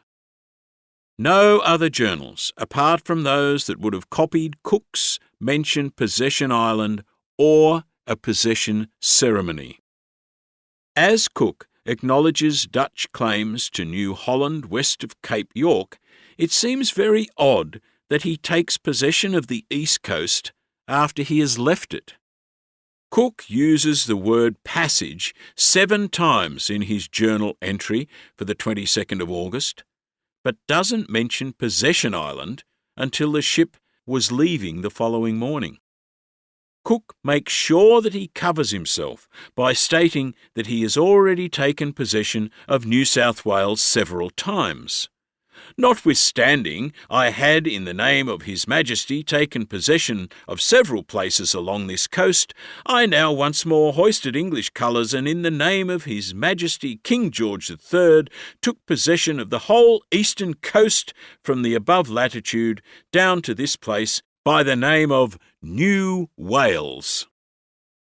Yet although there are several mentions of taking possession of parts of New Zealand, there is no other reference in the journals of this occurring in New South Wales. The journals. It may surprise many readers to learn that Cook's original journal, the one he wrote in his own hand, which is known as the Holograph Journal, i.e. wholly the work of James Cook, was not properly edited, published, and available to researchers until 1955. The charts and maps that accompanied Cook's original journal were kept by the Admiralty and only published as a complete set in 1988. For well over a century after Cook's death, the only official account of the voyage available was the one by Dr. John Hawkesworth, published in June 1773 in 3 volumes and titled Voyages to the Southern Hemisphere. The first volume concerns the earlier voyages of Byron, Wallis, and Carteret, while volumes 2 and 3 contain Hawkesworth's retelling of Cook's voyage using whatever censored version of the Admiralty's copy of the journal he was given, as well as the journals of Banks and Solander. Hawkesworth made the decision to tell the entire story of the voyage in the first person, as though he was James Cook. The result of this decision is that the entire narrative is a combination of Cook's writings, Banks and Solander's observations, and Hawkesworth's own thoughts written as if Cook is narrating them. The situation was made worse by the fact that many of Cook's descriptions and decisions puzzled Hawkesworth, as he was obviously not given certain parts of Cook's journal because the Admiralty did not want certain things known. When Cook became acquainted with Hawkesworth's efforts on his return from the second voyage of discovery, he is reported as being mortified. John Beaglehole, who had access to his letters and writings as well as his handwritten original journal, quotes Cook as writing, "How these things came to be thus misrepresented, I cannot say, as they came not from me." Nevertheless, for the next 120 years, this version of the voyage was the only one available, and it was much quoted as if it was Cook's original voice. Hawkesworth's account of the voyage has been much criticised. Parts of the account were considered obscene at the time of publication due to the fact that the sexual activities on Tahiti are described in some detail. As well as this, for the next century and a quarter, many historians pondered on some of the obvious errors and omissions that became more apparent as maps of the world became more accurate in the years following Cook's death. Poor old Hawkesworth, who had to work with what he was given, was obviously only partly to blame for this confusion. As he died shortly after the book's publication, in November 1773, he was thankfully spared the ordeal of having to read most of the many criticisms of his work. William Wharton, who produced the next edited compilation of Cook's journals, 120 years later in 1893, tried to be fair and acknowledged that at least Hawkesworth's effort gave a clear description of the events of the voyage in a connected manner and was accepted as sufficient. Wharton, however, also echoed the thoughts of many historians when he stated that Hawkesworth not only interspersed reflections of his own, but managed to impose his own ponderous style upon many of the extracts from the United Journals, and moreover, as they are all jumbled together, the whole being put into Cook's mouth, it is impossible to know whether we are reading Cook, Banks, Solander, or Hawkesworth himself.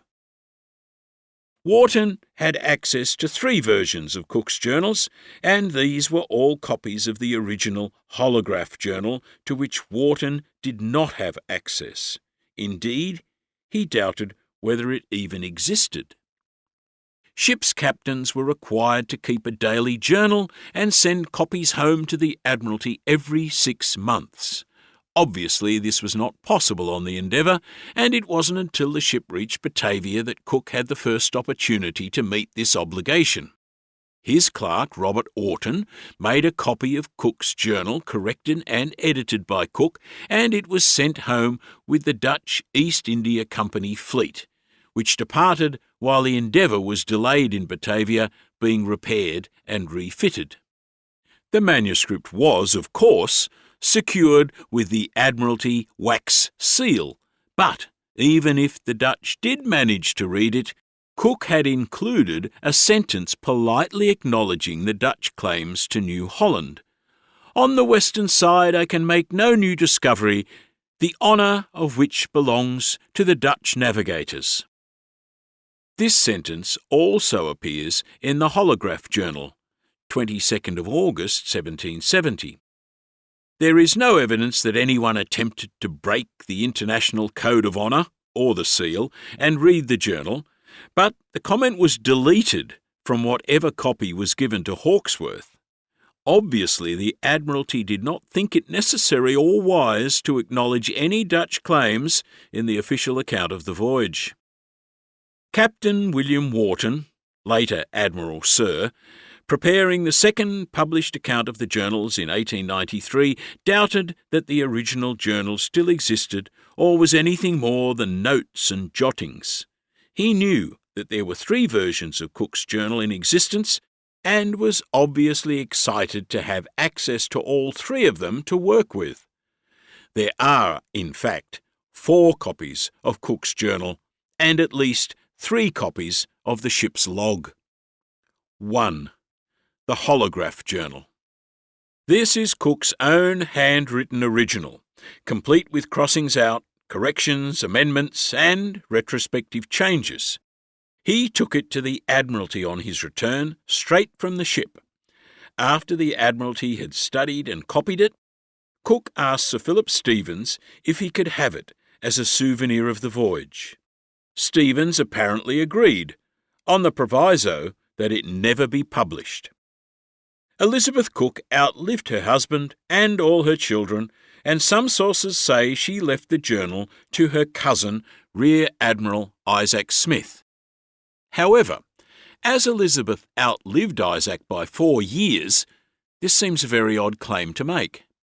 Nevertheless, it appears the journal was passed down through Smith's family until it was offered for sale, along with another 10 volumes and a collection of maps as lot 277, in a sale conducted by booksellers Puttick and Simpson that ran for 4 days, commencing on the 10th of March 1868.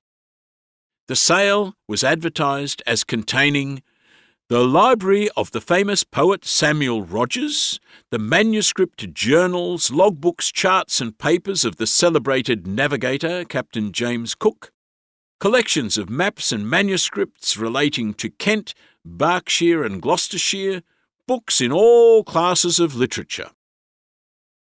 In spite of the Cook collection getting second billing in the advertising, it constituted merely 1 lot from a total of 1,764 lots offered for sale. Henry Bolkow purchased lot 277 for £14.15, and the material became part of his James Cook collection in a room at Marton Hall, Middlesbrough, on the estate where Cook was born. Bolkow was proud of his collection, and it was certainly not kept secret.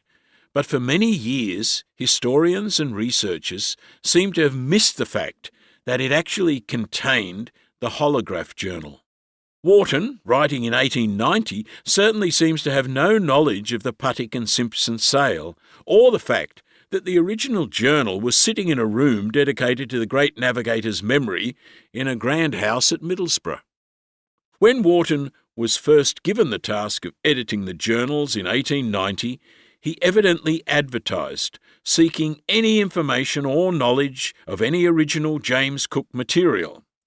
He was successful in unearthing some lost material, but completely missed the Holograph Journal, and therefore based his 1893 edition on the 3 copies of the original plus Banks's journal.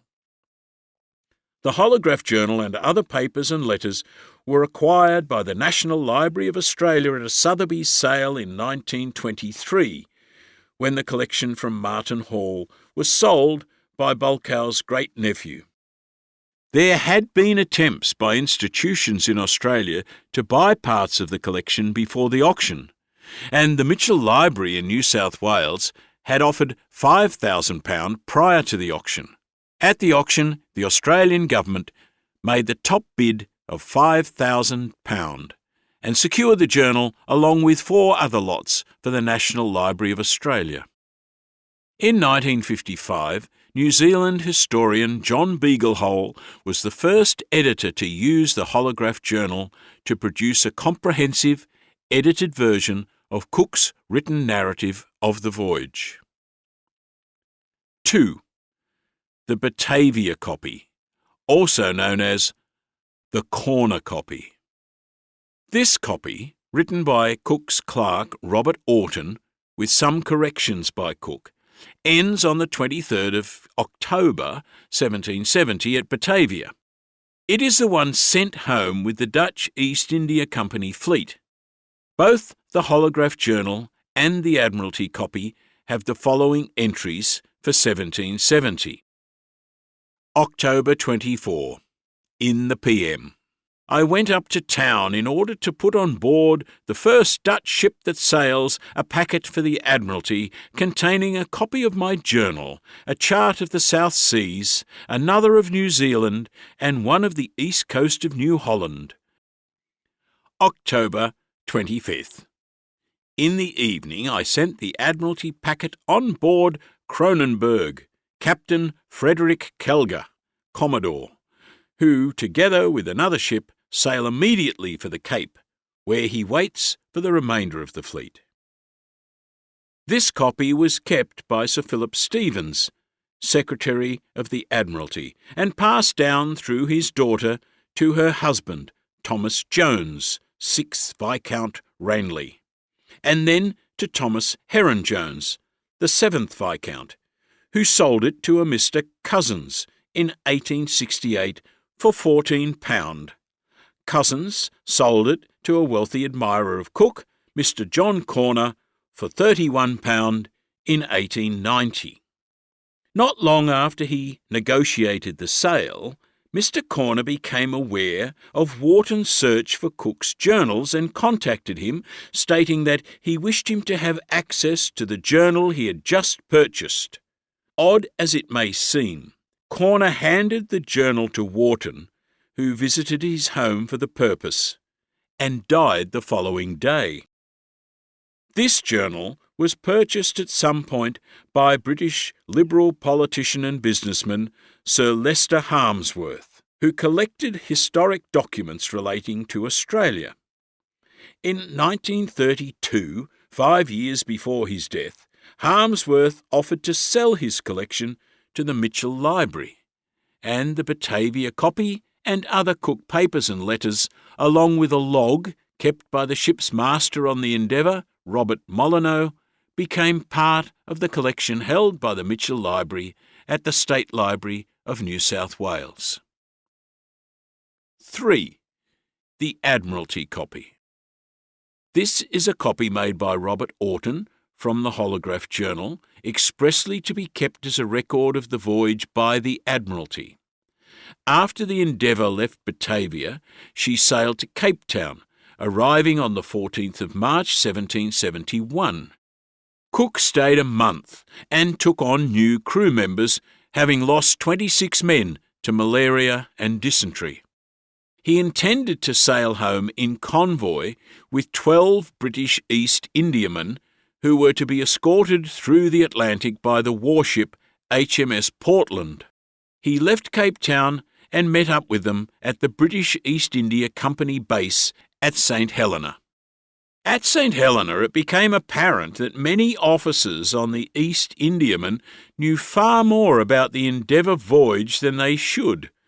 Information had been leaked during the month at Cape Town and the 5 days at St. Helena, possibly by Orton, who was unreliable and prone to drunkenness, but any of the crew could have been responsible.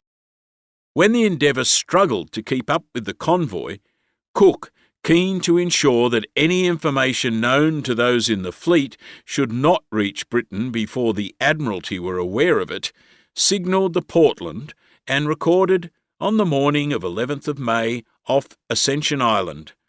Captain Elliot himself came on board, to whom I delivered a letter for the Admiralty and a box containing the ship's common logbooks and some of the officers' journals, etc. I did this because it seemed probable that the Portland would get home before us, as we sail much heavier than any of the fleet. This box probably contained the Admiralty copy of Cook's journal. Many years later, this copy of the journal went missing and was lost for a few decades. As reported by Wharton, the other and complete copy is still in possession of the Admiralty, though in some unexplained manner it was absent for some years and was only recovered by the exertions of Mr. W. Blakeney, Royal Navy.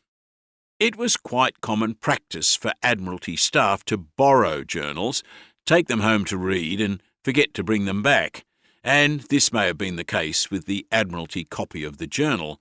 Mr. Blakeney, it seems, was asked to track it down for Wharton to use, and successfully did so.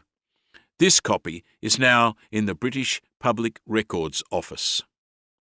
4. The Royal Copy. This is a copy of the Batavia copy, written neatly in several different styles of handwriting, possibly by clerks at the Admiralty, and presented to George III, who ordered the voyage and had a huge library of maritime books and charts. It still belongs to the royal family. Ship's logs and officers' journals. A ship's log and its captain's journal are two very different things.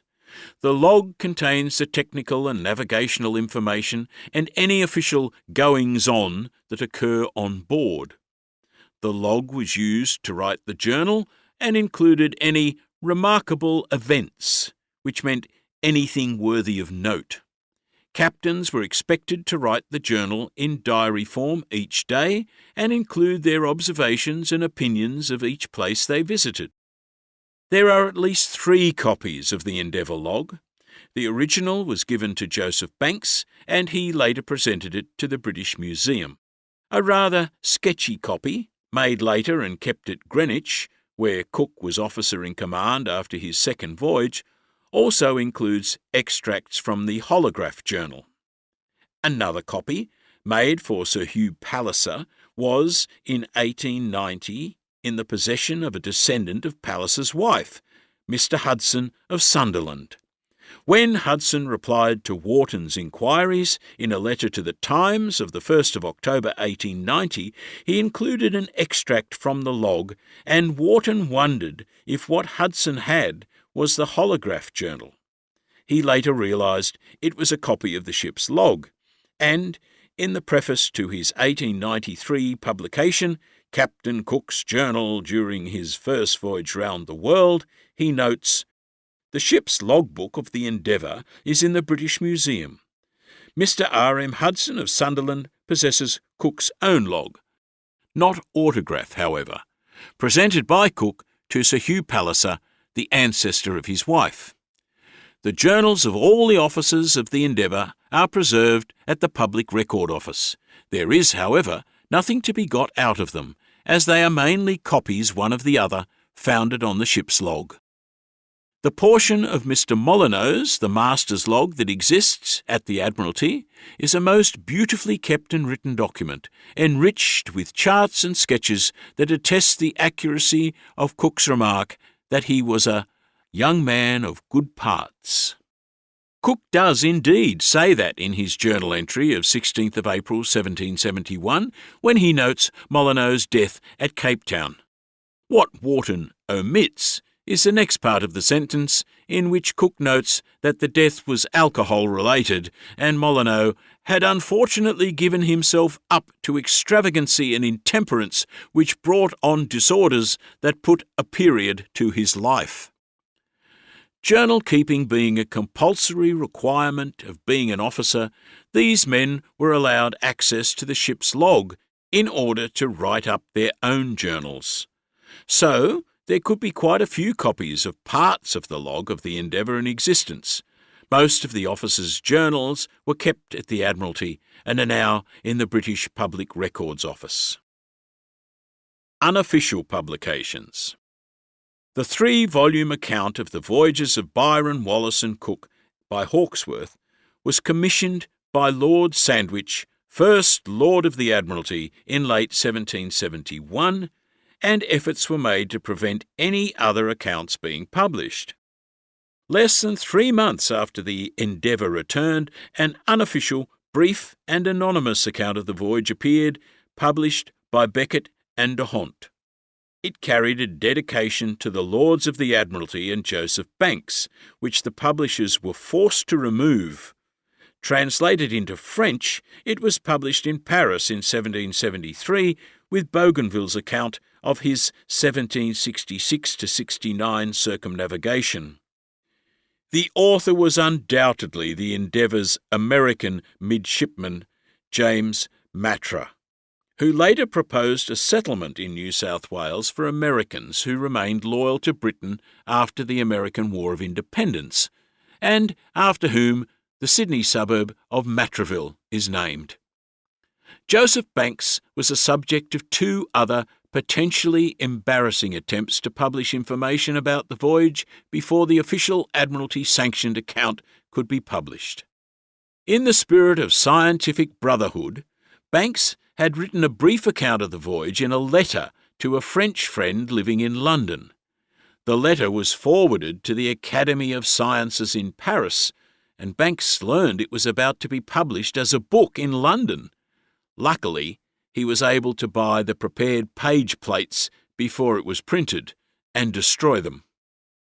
Banks had lent the journal of the artist Sidney Parkinson, who died after leaving Batavia, to Sidney's brother Stanfield as a courtesy. The journal was Banks's property, as Parkinson was in his employ during the voyage. He also paid Stanfield the £500 wages owed to his deceased brother. Stanfield Parkinson, who was declared insane not long afterwards, accused Banks of keeping specimens and drawings that were rightfully his — these are now in the British Museum — and used the £500 to print and attempt to publish his brother's journal. Banks and Hawkesworth were able, through the Court of Chancery, to prevent publication of this journal until after Hawkesworth's version was published in June 1773.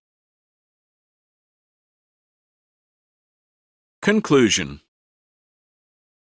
James Cook was an intrepid explorer, a great navigator, a stern but fair leader of men, and a very competent captain.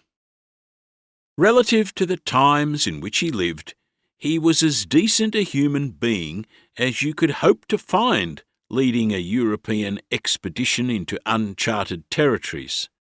It is hard to imagine a better example of a European explorer of his era to choose as the discoverer of Australia's east coast. It is, however, important to understand Cook in the context of the time, the political situation, and the attitudes of the age of enlightenment in which he lived. He was, above all else, a servant of the Admiralty and a subject of the King. If we attempt to impose 21st century sensibilities and attitudes on his actions, we cannot but fail to understand his motivation, limitations, and achievements. That he kept secrets and told lies as part of his job and sense of loyalty to his country and his employer is patently true. He hid information and lied about Point Hicks and Stewart Island, and possibly about taking possession of New South Wales. He is not, however, responsible for the mythology perpetrated about him by writers, publishers, officials, and school curricula. He was not Captain Cook when he sailed around New Zealand and up the east coast of Australia. He did not choose the Endeavour or decide where she should sail. He did not believe New Holland was the great Southland, and he wasn't the first European navigator to find the east coast of Australia. He didn't give a member of his wife's family the privilege of being first to set foot ashore at Botany Bay. He never discovered a cure for scurvy, and he never lived in the cottage that now stands in Fitzroy Gardens in Melbourne. As well as all those things we were told as kids being untrue, I can also find no evidence that he ever chased a chook all around Australia. Addendum: The Transits of Venus Expeditions. Ostensibly, the Endeavour voyage was all about observing the transit of Venus across the face of the Sun. Why was this so important? Venus can be observed crossing the face of the Sun from Earth only rarely, but the phenomenon is predictable. 4 transits occur every 243 years. The pattern of these 4 events is that 2 transits occur 8 years apart, separated by gaps of 121.5 years and 105.5 years. What this means is that the phenomenon can be observed from Earth twice within 8 years, but only every 105 or 121 years. The transits can last up to 6 or 7 hours. Transits of Venus were due to occur in 1761 and 1769. In 1677, the brilliant scientist, mathematician and astronomer Edmund Halley, who was all of 20 years old at the time, observed the transit of Mercury across the face of the Sun from the island of St. Helena. He realised that accurate observations and timing of the transits of the 2 planets between Earth and the Sun from different parts of the globe could help calculate the distances between planets, the size of the solar system, and our distance from the Sun. The French astronomer Joseph Nicolas Delisle improved the theory by adding that if the different observers knew their exact positions on Earth, they would only need to accurately time the moment when the edge of the planet touched the edge of the Sun to make a valid measurement. Transits of Mercury across the face of the Sun are far more common than those of Venus. After that observed by Halley in 1677, there would be 10 more in the intervening 92 years before James Cook and the astronomer Charles Green, having observed the transit of Venus from Tahiti on the 3rd of June 1769, took their instruments ashore on the North Island of New Zealand to observe the transit of Mercury across the face of the Sun on the 9th of November 1769. Halley, who was a professor of geometry at Oxford University, was appointed Astronomer Royal in charge of the observatory at Greenwich upon the death of John Flamsteed, the first Astronomer Royal, in 1720. As early as 1714, Halley, who died in 1742, had calculated the best places on Earth to observe the transits of Venus across the Sun in 1761 and 1769.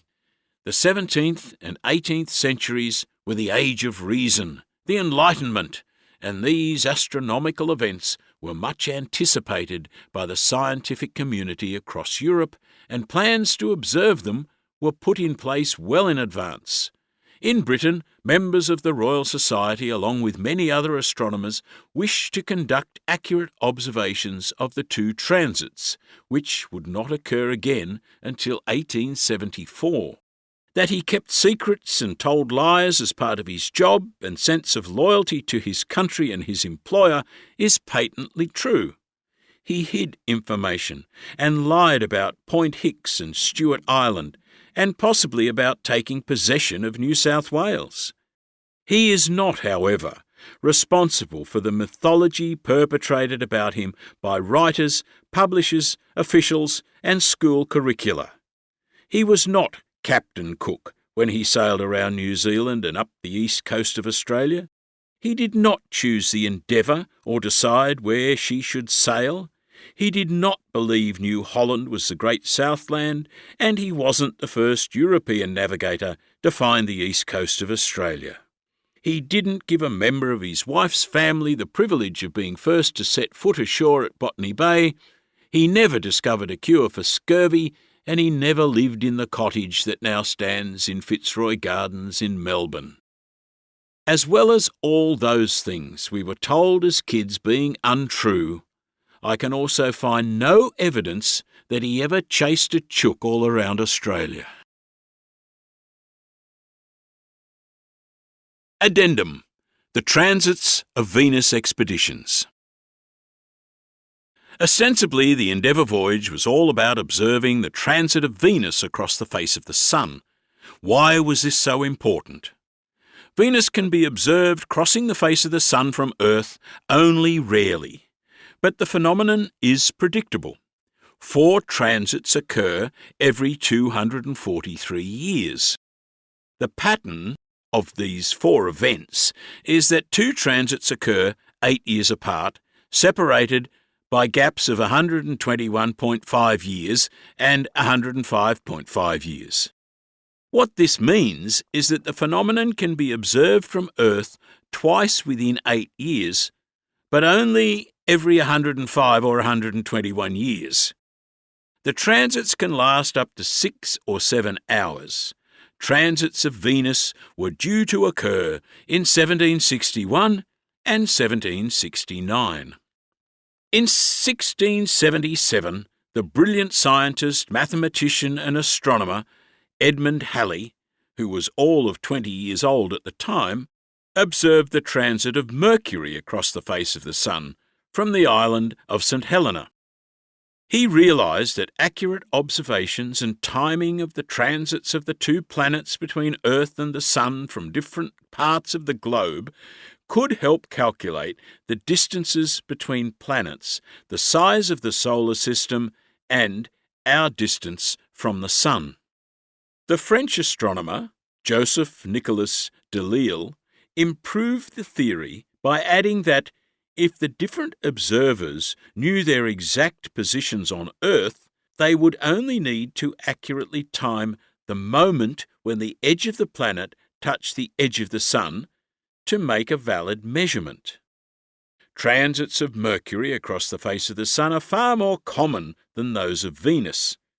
After that observed by Halley in 1677, there would be 10 more in the intervening 92 years before James Cook and the astronomer Charles Green, having observed the transit of Venus from Tahiti on the 3rd of June 1769, took their instruments ashore on the North Island of New Zealand to observe the transit of Mercury across the face of the Sun on the 9th of November 1769. Halley, who was a professor of geometry at Oxford University, was appointed Astronomer Royal in charge of the observatory at Greenwich upon the death of John Flamsteed, the first Astronomer Royal, in 1720. As early as 1714, Halley, who died in 1742, had calculated the best places on Earth to observe the transits of Venus across the Sun in 1761 and 1769.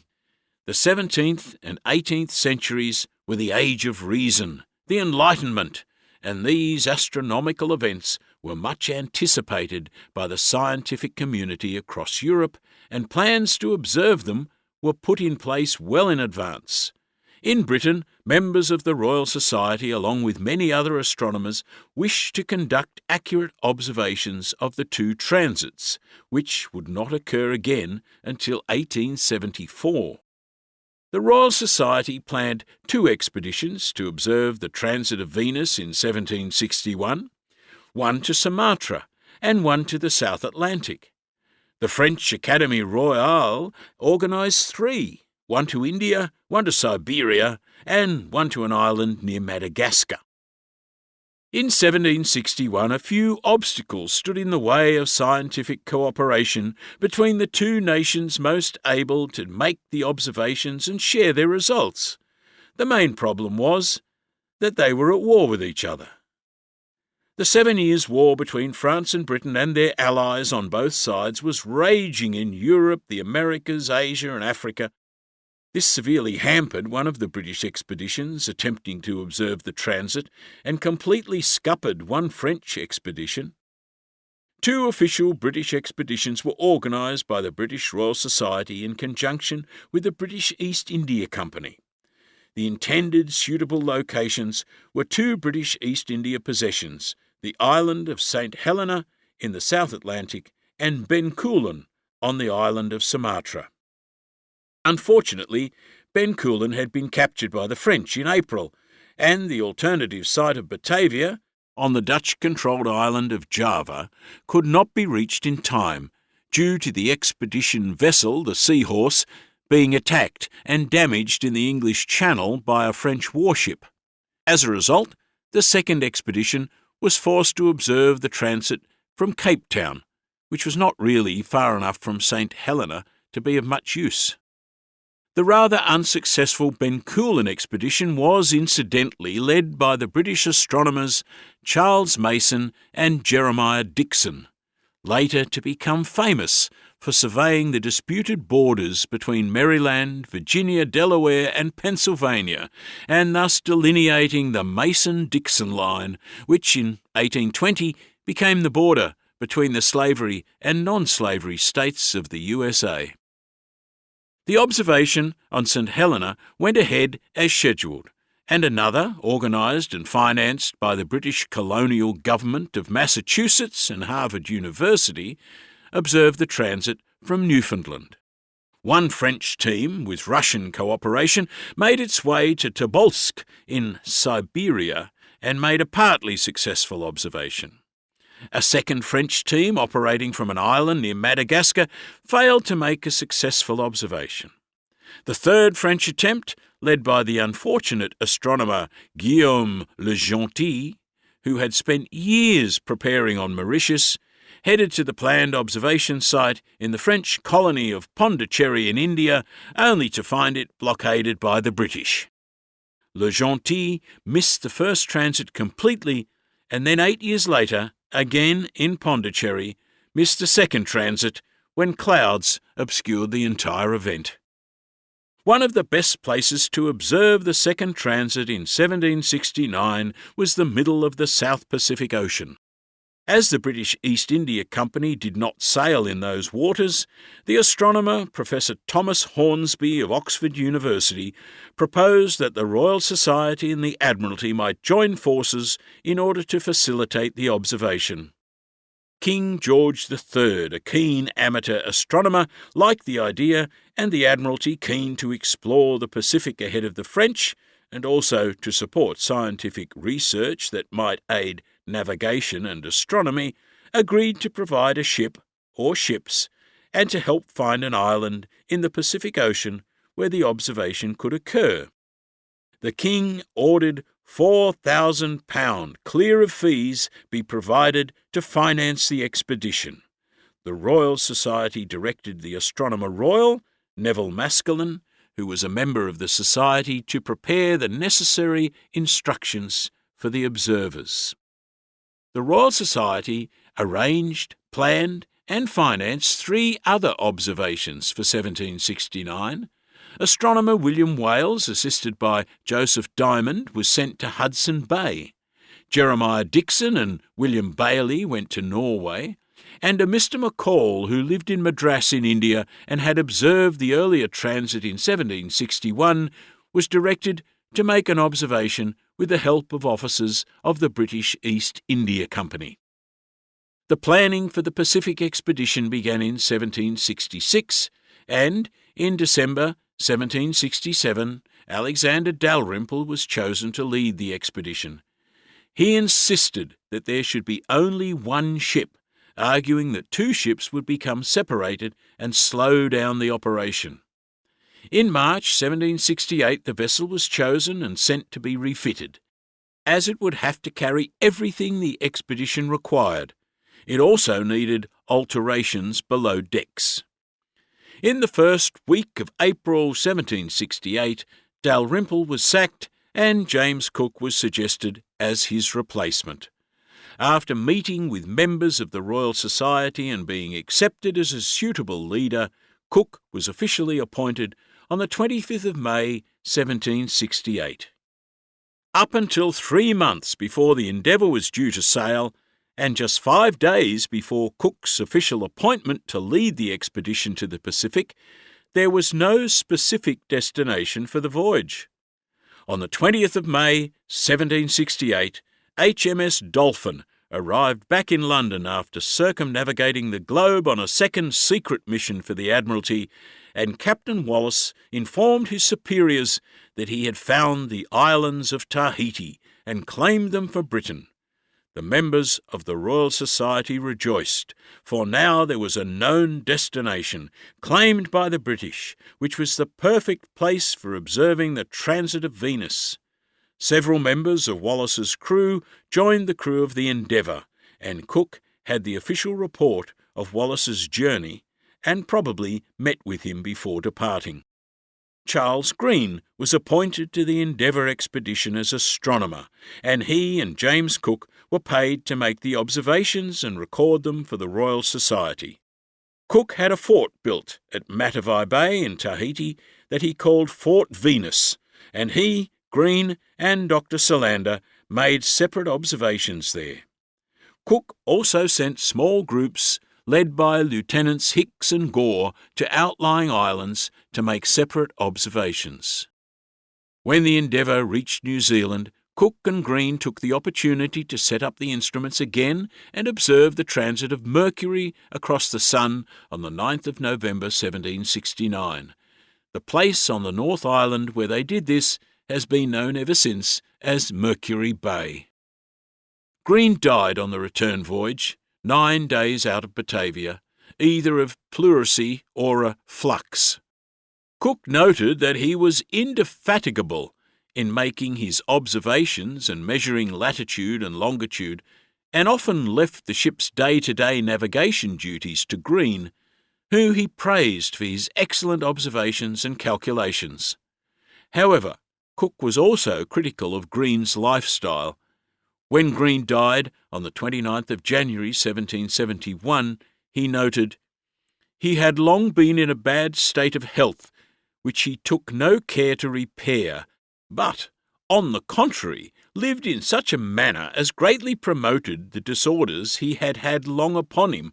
This brought on the flux, which put a period to his life."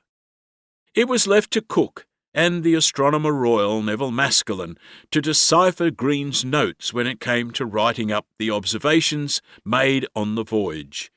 Evidently, he was rather less meticulous in recording than he was in observing. Maskelyne was critical of his work, and Cook was forced to admit that Green's notes and papers were in a disorganised state. Part 4. False word derivations. "When I use a word," Humpty Dumpty said in a rather scornful tone, "it means just what I choose it to mean, neither more nor less." Through the Looking Glass, Lewis Carroll, 1871.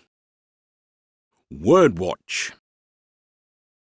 There are no better examples of Furphies than the stories that are passed around to explain the derivations of words and phrases in our everyday language.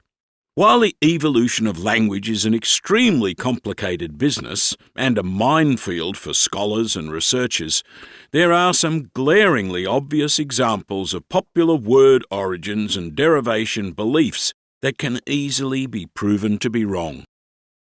Usage often changes the meaning of words over time, making a nonsense of the original, perfectly logical meaning.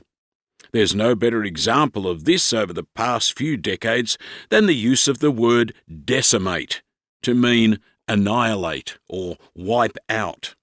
Inherent in the word's Latin origin is the concept of 10%, decem, being lost, and the word really means exactly that.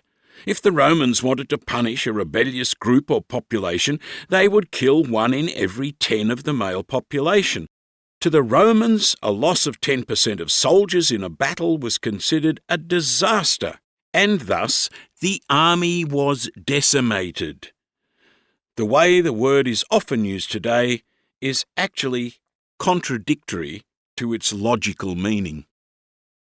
The good old Anglo-Saxon four-letter vulgar words can be easily traced back many centuries to their Germanic origins.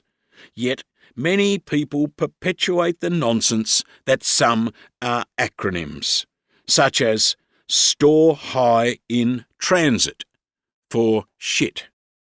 Supposedly this came from the sailing days when manure was being transported in a ship's hold and could intentionally combust if compressed deep in the hold.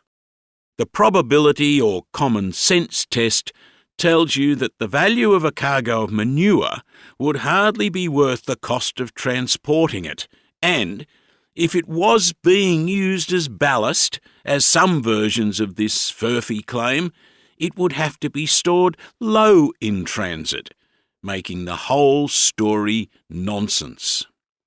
This is apart from the fact that the word has been used for many centuries to mean exactly what it has always meant. For unlawful carnal knowledge is another example of this ridiculous nonsense. Just a moment's thought should be enough to make us realise that there are probably no acronymic derivations of words that have been around in our language and others for many centuries. Words derived from acronyms are now common in any language, NASA, AWOL, UNESCO, etc., but they are all relatively modern words. One of the most popular urban myths in the English language about a word's origin is the often repeated story about the word posh. This word is erroneously believed to be an acronym, but it isn't. The Peninsula and Orient Steamship Company, P&O, have consistently and vigorously denied for more than a century that the word was ever used to denote a return passage to India where a cabin could be booked on the port side of the ship on the outward leg and the starboard side of the ship on the return leg in order to avoid the heat of the sun. Yet the myth continues to be spread, and it is widely believed even today. There is no evidence whatsoever that posh was ever written on a shipping ticket. Indeed, there is plenty of evidence to say that it was not. The true derivation of the word posh, to mean privileged or smart and classy, probably evolved from the Romany, Roma, or Gypsy word that meant petty cash, ready money, real money, the stuff in your pocket or under the mattress in the caravan. It was popularised in the British military, where it evolved into posh up, meaning having the ready cash to dress well and attend exclusive events. Here are some glaringly obvious Aussie examples of these urban myths about word derivations being popularly believed. POM. I was recently rather surprised to be admonished by a radio listener for using the word POM to denote English migrants in Australia. The listener assumed that the word was derogatory, which I must say had never occurred to me. Both my parents were POMs and often referred to themselves as such, although they were, in temperament, both proudly Australian and Australian citizens. In our house, the word implied no disrespect and simply identified where you came from. Once again, the acronym brigade are to the fore, claiming such derivations as prisoner of His or Her Majesty, or prisoner of Mother England from the convict days, supposedly stamped on the convicts' clothing, or Port of Melbourne, or Permit of Migration for later free settlers, all of which are complete nonsense. Common sense would tell you that a term like Mother England would hardly be used formally to denote Britain, and 2 minutes research would tell you that convicts wore their own clothing for the first 2 decades of transportation to New South Wales. When clothing was provided for convicts, it was marked with the broad arrow, denoting the monarch's property, and at times with the letters PB for prisoners' barracks. The broad arrow, taken from the coat of arms of Edward III, had denoted the monarch's property since the year 1330. Apart from any of that, there is no evidence to support the Port of Melbourne or permit of migration nonsense. And there is no evidence of the word POM being used to denote British or specifically English migrant before 1912. There is evidence, however, that from around 1870, British immigrants were commonly referred to in Aussie slang as Jimmigrants, rhyming slang for immigrant. In his 1923 novel Kangaroo, D.H. Lawrence explained that pomegranate was being used in Australia as almost rhyming slang for an immigrant. This had the added cachet of referencing the word pomegranate to refer to the ruddy complexion of many English migrants by comparing it to the reddish colour of the fruit of that name. Evidently, the term was then abbreviated, a common process in Aussie slang, to pommy, and then to pom. Dinkum. A furphy has developed in the last 30 years or so that dinkum is derived from the Cantonese term for real gold or top gold, and was borrowed by the diggers on the Australian goldfields during the gold rushes of the 19th century and used to mean the real thing.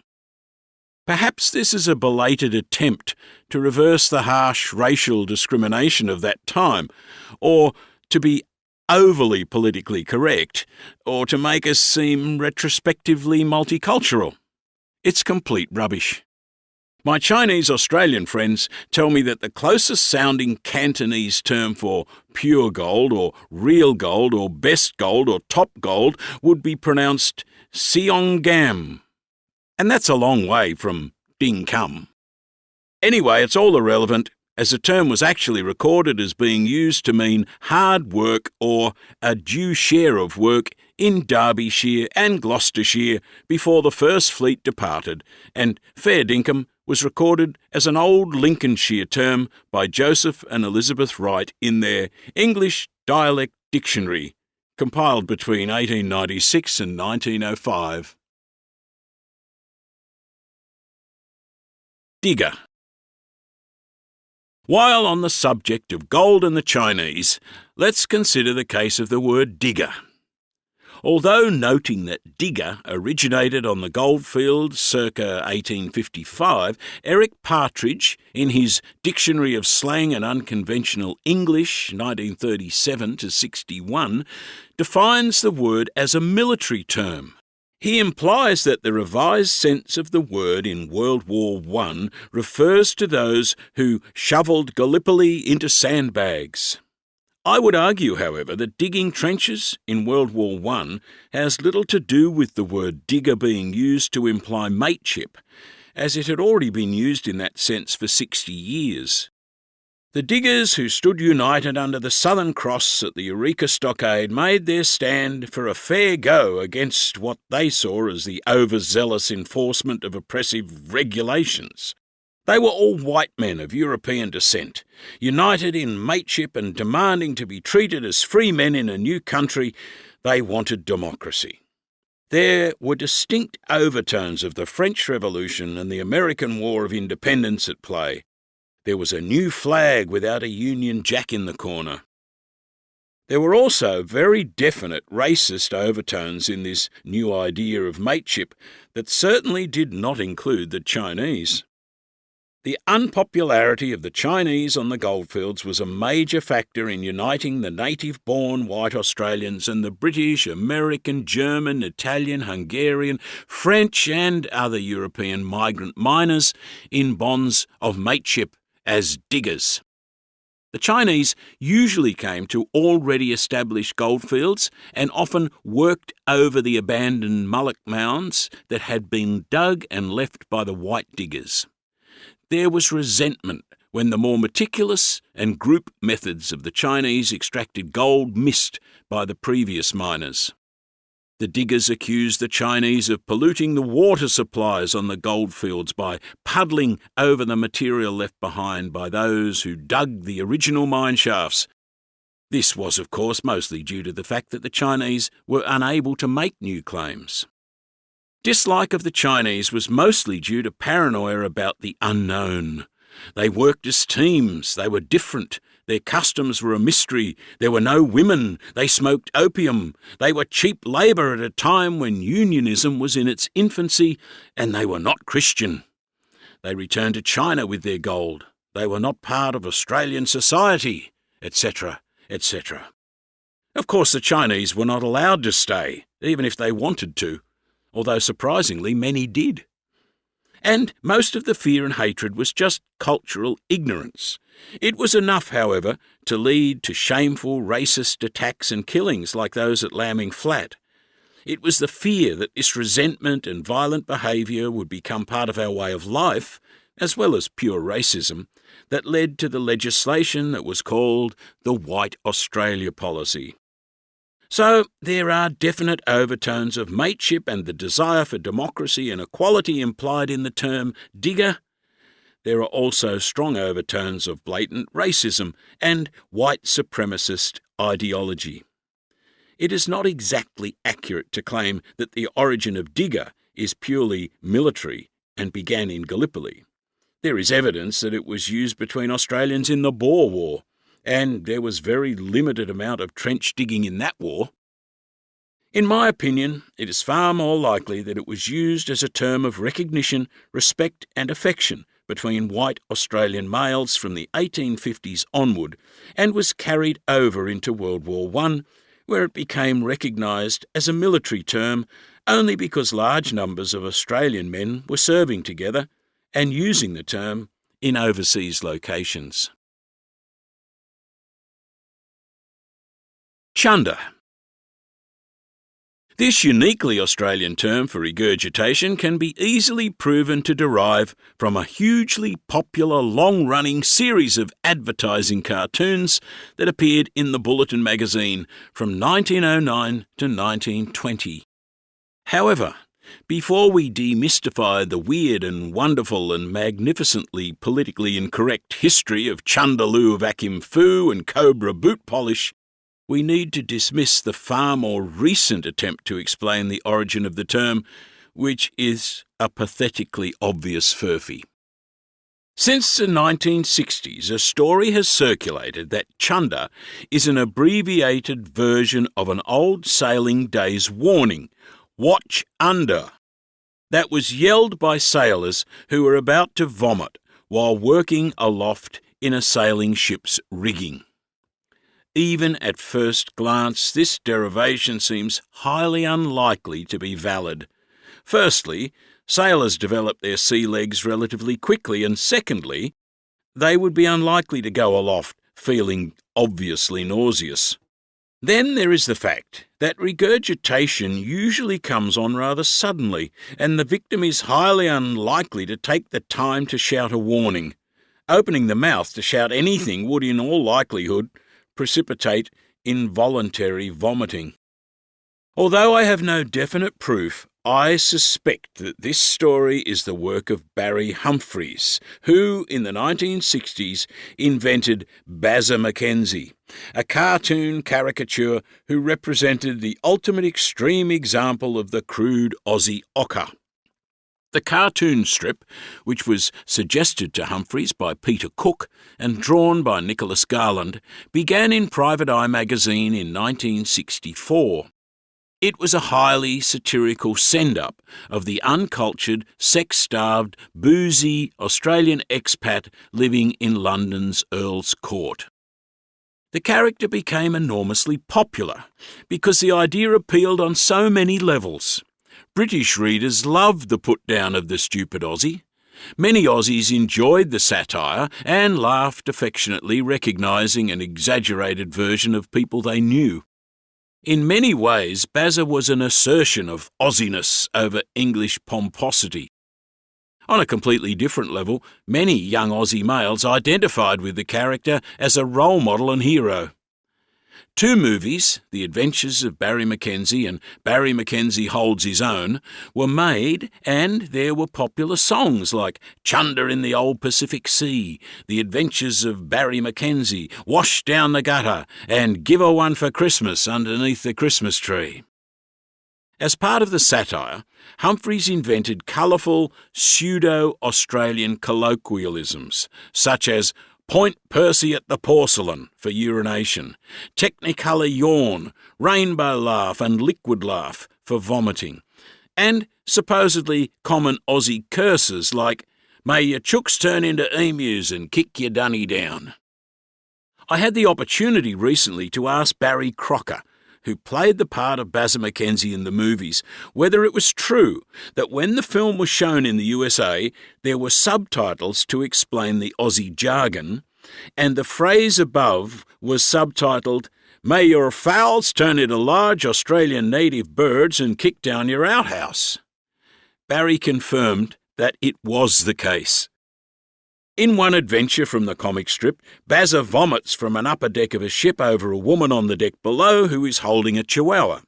He rushes down to apologise, sees the tiny, vomit-drenched dog and exclaims, "Struth, I don't remember eating that." Along with all the newly invented pseudo-Aussie terms, Humphreys was also responsible for bringing back into popularity genuine Aussie slang words like chunder and phrases like up shit creek without a paddle. The obviously phony story of the derivation of chunder has a very Humphreys-like flavour. The real derivation is an even better story.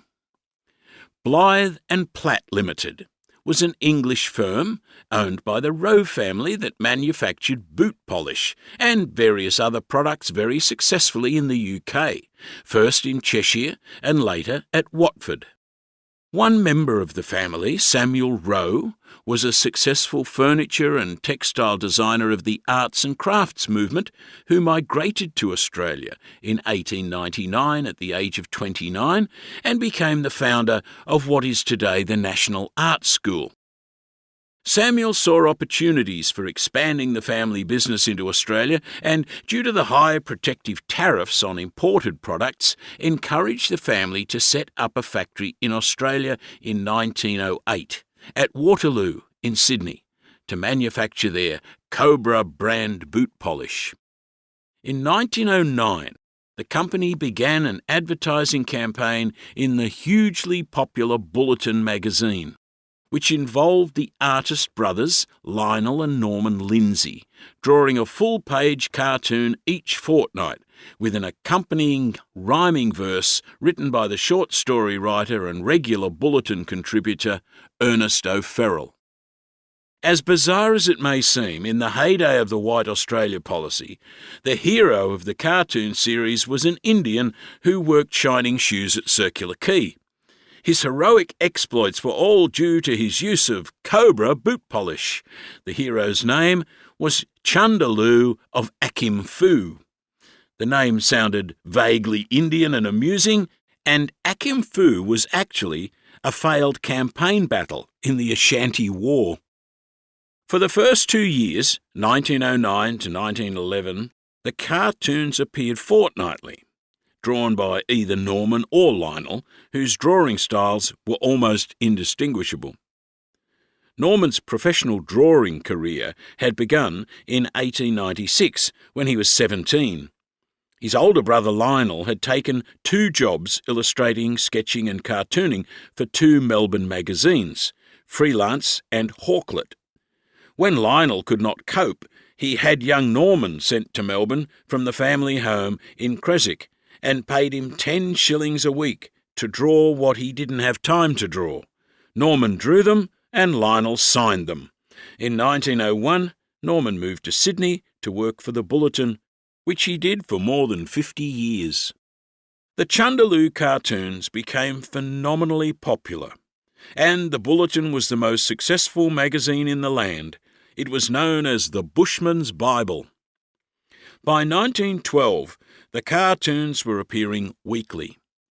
The 22nd of October 1912 edition showed Chundaloo dreaming of winning the Melbourne Cup on a horse called Cobra. The verse, by Ernest O'Farrell, read, "Chundaloo of Akim-Fu goes to sleep as others do. Dreams he sees the Melbourne Cup.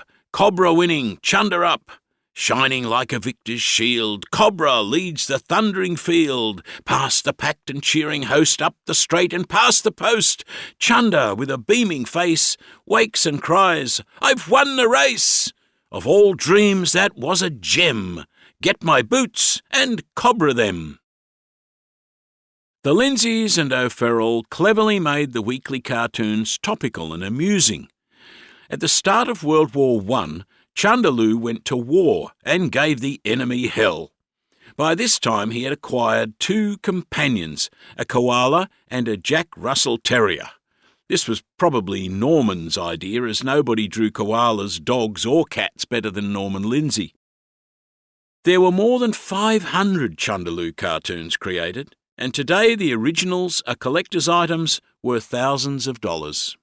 All bushmen, working men and soldiers knew the cartoons, and somewhere along the way, Chundaloo became universal rhyming slang for spew, and was used by Australian soldiers in World War I. As is usually the case with such colloquialisms, it was soon shortened to just Chunder. This ends CD 5. CD 6. Part 5. Edward Hargreaves, who didn't discover gold in Australia. If it was so, it might be, and if it were so, it would be. But as it isn't, it ain't. That's logic. Through the Looking Glass, Lewis Carroll, 1871. Lies we learned at school. One of the greatest lies we were ever told in primary school was that Edward Hargreaves was the man who first found gold in Australia and should be regarded as a hero, because this wonderful discovery was responsible for a giant leap forward in the history of civilization as we know it in Australia. It simply isn't true. Hargreaves was a con man who cheated and betrayed his friends not once but many times. He also had no intention of being the first to discover gold in Australia. His plan was only to claim the government's generous reward. In this popular story of our colonial history, the hero was, in fact, a villain. The Opportunist. Edward Hammond Hargreaves was born at Stoke Cottage in the village of Alverstoke near Gosport in Hampshire on the 7th of October 1816. Edward was the 3rd son in a family of 15 children. His father was a low-ranking military officer, and it seemed that young Edward spent some time being educated at Brighton Grammar School and Lewes Old Grammar School before going to sea as a cabin boy at the age of 14. He was tall, strong and robust, and evidently made a good sailor. As an adult, he stood at least 6 foot 3 inches, some reports say 6 foot 6 inches, and weighed up to 18 stone in later life. He arrived in Sydney in 1832 aboard Captain Lister's ship Wave. He had served with Captain Lister for a considerable time and was friendly with the captain and his wife and young son. In Sydney, Hargreaves joined the crew of the ship Clementine, which headed north to collect bêche de mer and hunt turtles in Torres Strait. During this voyage, the ship's captain, David Parry Oakton, inherited a large sum of money and left the ship to buy a property and become a pastoralist. The voyage ended in Batavia, modern-day Jakarta, where the ship was sold and most of the crew, 20 of the 27, died of typhus. Some reports say yellow fever. Hargreaves, however, was possessed of a strong constitution and, having survived the rigours and dangers of life at sea, returned to Sydney as a crewman on the Red Rover via London, Cape Town and Hobart in 1834. Back in New South Wales, he made his way across the Blue Mountains and worked for some time on Captain Hector's property, 8 miles from Bathurst, before deciding to follow the example set by Captain Parry Oakton by taking up 100 acres, 40 hectares of land near Wollongong and attempting to become a farmer. Although he never stuck at anything for very long, Hargreaves was, it seems, possessed of a good deal of self-confidence and had the ability, as do many successful people, to make his own luck, often by making good use of people he met throughout his life. While he was no great success as a farmer, he was evidently lucky in love, for in 1836 at St Andrew's Cathedral in Sydney he married Elizabeth Mackay, who came with a substantial dowry that included a number of cottages at East Gosford, a privately developed township north of Sydney, in which Elizabeth's father had invested. The happy young couple then secured a small place in Australian colonial history by establishing the first general store ever set up south of Wollongong, which they sold in 1839 when they decided to move to East Gosford and establish another business, a general store that also operated as an agency for the General Steam Navigation Company. Hargreaves used part of his wife's dowry to build a pub, the Fox Under the Hill, and became a publican, as well as a storekeeper and agent for the General Steam Navigation Company. By 1843, Edward and Elizabeth had 4 children, and perhaps the tall opportunist was finding family life rather tedious.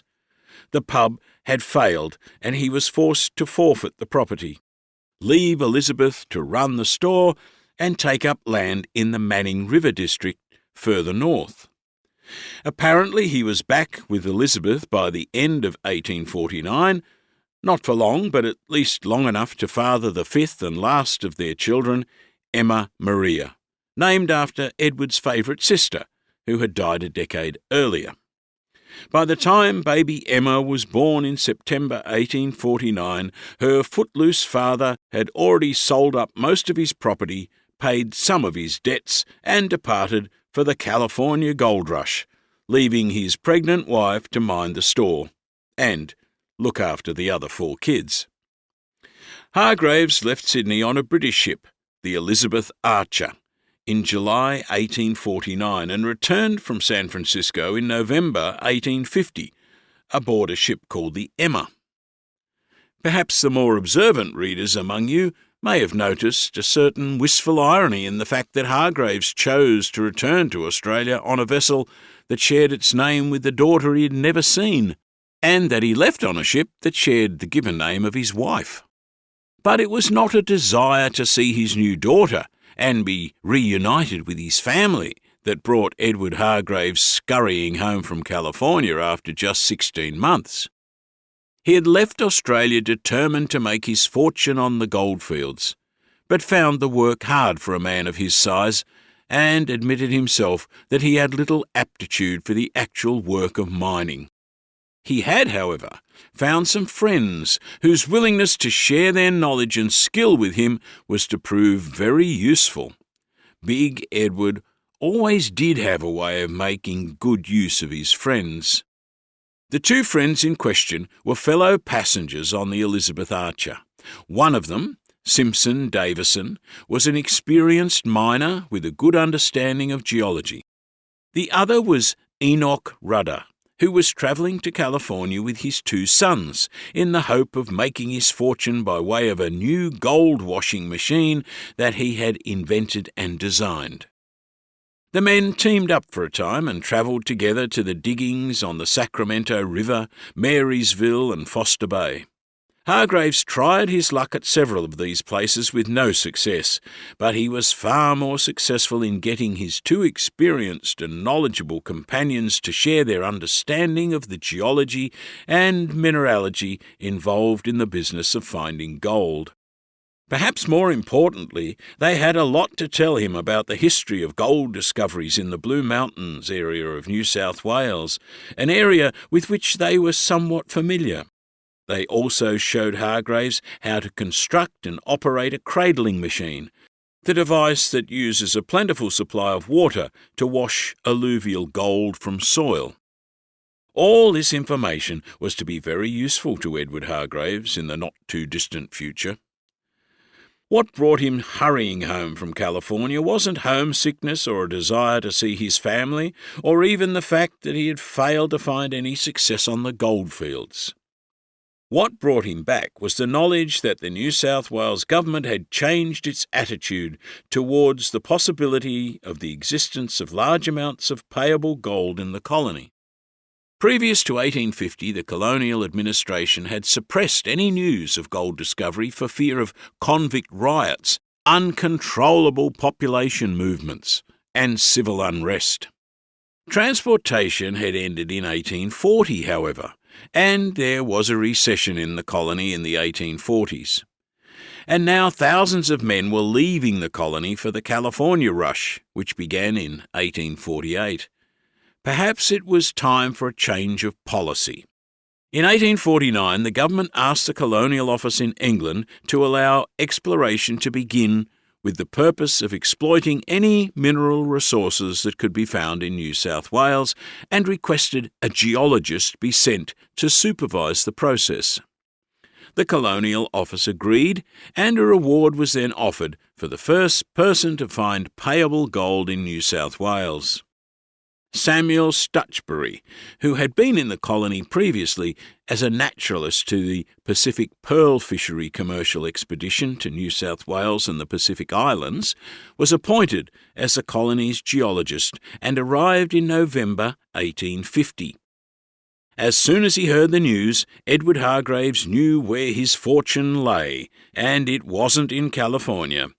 He had a plan, and he took the first available ship home, which happened to be the Emma. He left on the 23rd of November 1850 and arrived in Sydney in January 1851, just 2 months after the arrival of Samuel Stutchbury. Edward Hargreaves had no intention after leaving California of making his fortune by finding and mining gold. He only ever intended to make his fortune by claiming to be the first person to discover the precious mineral. He later wrote, "It was never my intention to work for gold. My only desire was to make the discovery and rely on the government and the country for my reward." In the process of achieving this ambition, he lied, exaggerated, twisted the truth, and ruthlessly befriended, manipulated, and used people whom he later betrayed and cast aside. In the end, the part he played in discovering gold was insignificant, but he managed to claim the reward and the fame. It was actually a clever con job. You see, it was a well-known fact that there was gold in them thar hills west of Sydney and the Great Dividing Range. It had been a very poorly kept secret since the 1820s. Let's take a look at the evidence. Who knew about gold? There are accounts of convicts finding traces of gold along the roads they were building across the Blue Mountains as early as 1814, and later in the 1820s, but these are unsubstantiated. A Russian naturalist named Stein, part of the Bellingshausen scientific expedition that visited New South Wales in 1820, made a 12-day trip to the Blue Mountains and claimed to have found gold-bearing ore. James McBrien, the colony's assistant surveyor, made notes in his journal in February 1823 stating that he had found alluvial gold while exploring and surveying along the Fish River to the east of Bathurst. In 1837, newspapers reported that a Russian stockman had found gold and silver ore 30 miles, 50 kilometres, from Sejinho in the Hunter Valley.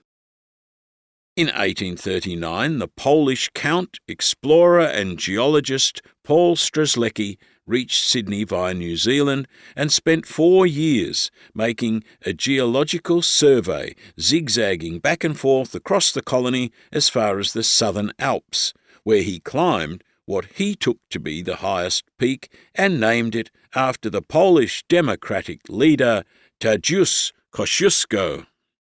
In 1845, Strzelecki became a British subject and published in London his Physical Description of New South Wales and Van Diemen's Land.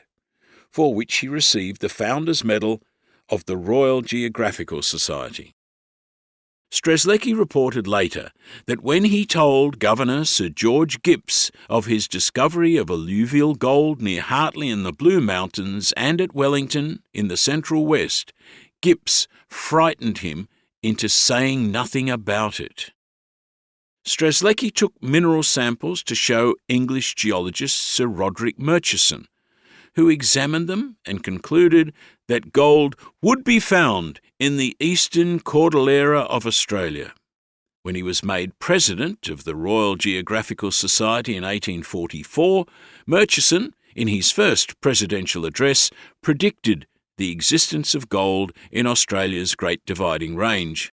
His ideas were published in a feature in the Sydney Morning Herald on the 28th of September 1847, paraphrased as "Gold will be found on the western flanks of the Dividing Ranges."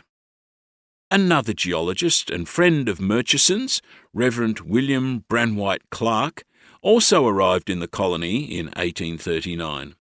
He was headmaster of the King's School for 2 years, and then ministered to parishes in the Parramatta, Hawkesbury and Campbelltown districts before becoming rector at St Thomas's Church in North Sydney, where he died and was buried in 1878.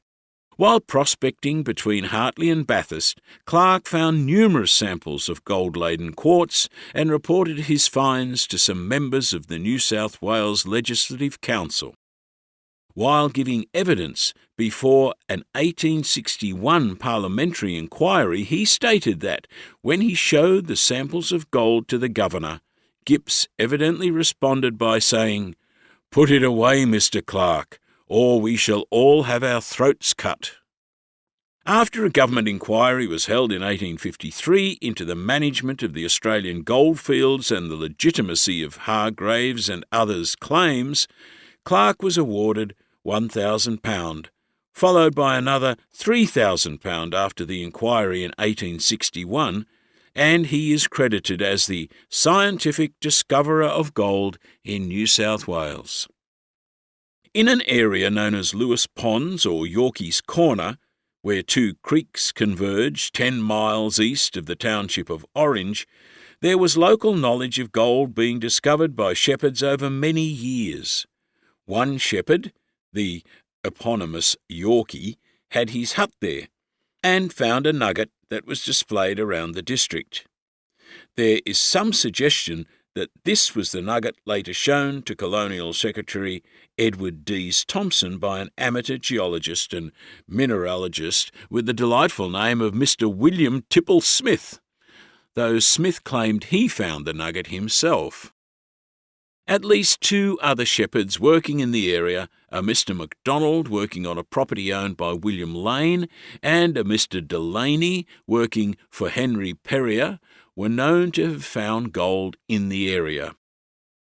In December 1845, a shepherd arrived at the George Street jewellery shop owned by goldsmith Mr. E. Cohen and sold him a 4-ounce, 115-gram gold nugget embedded in quartz, which was, for quite some time, displayed in the window of Cohen's shop.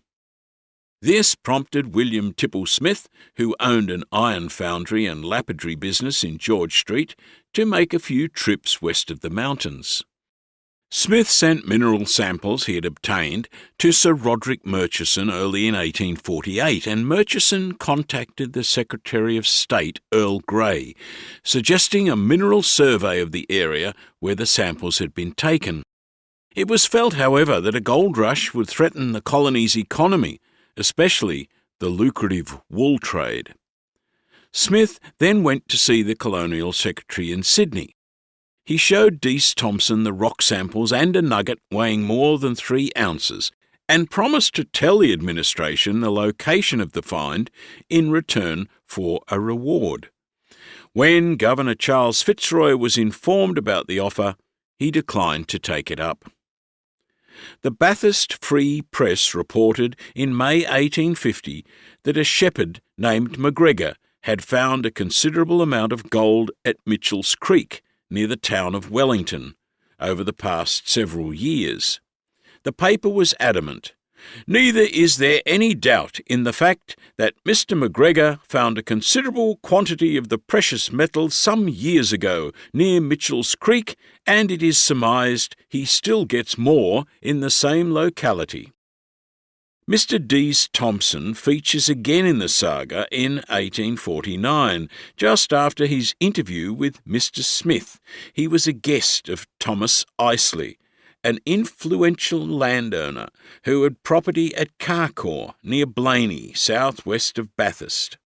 The property was being mined by the Belubula Copper Mining Company, and the copper miners had discovered samples of gold several weeks before.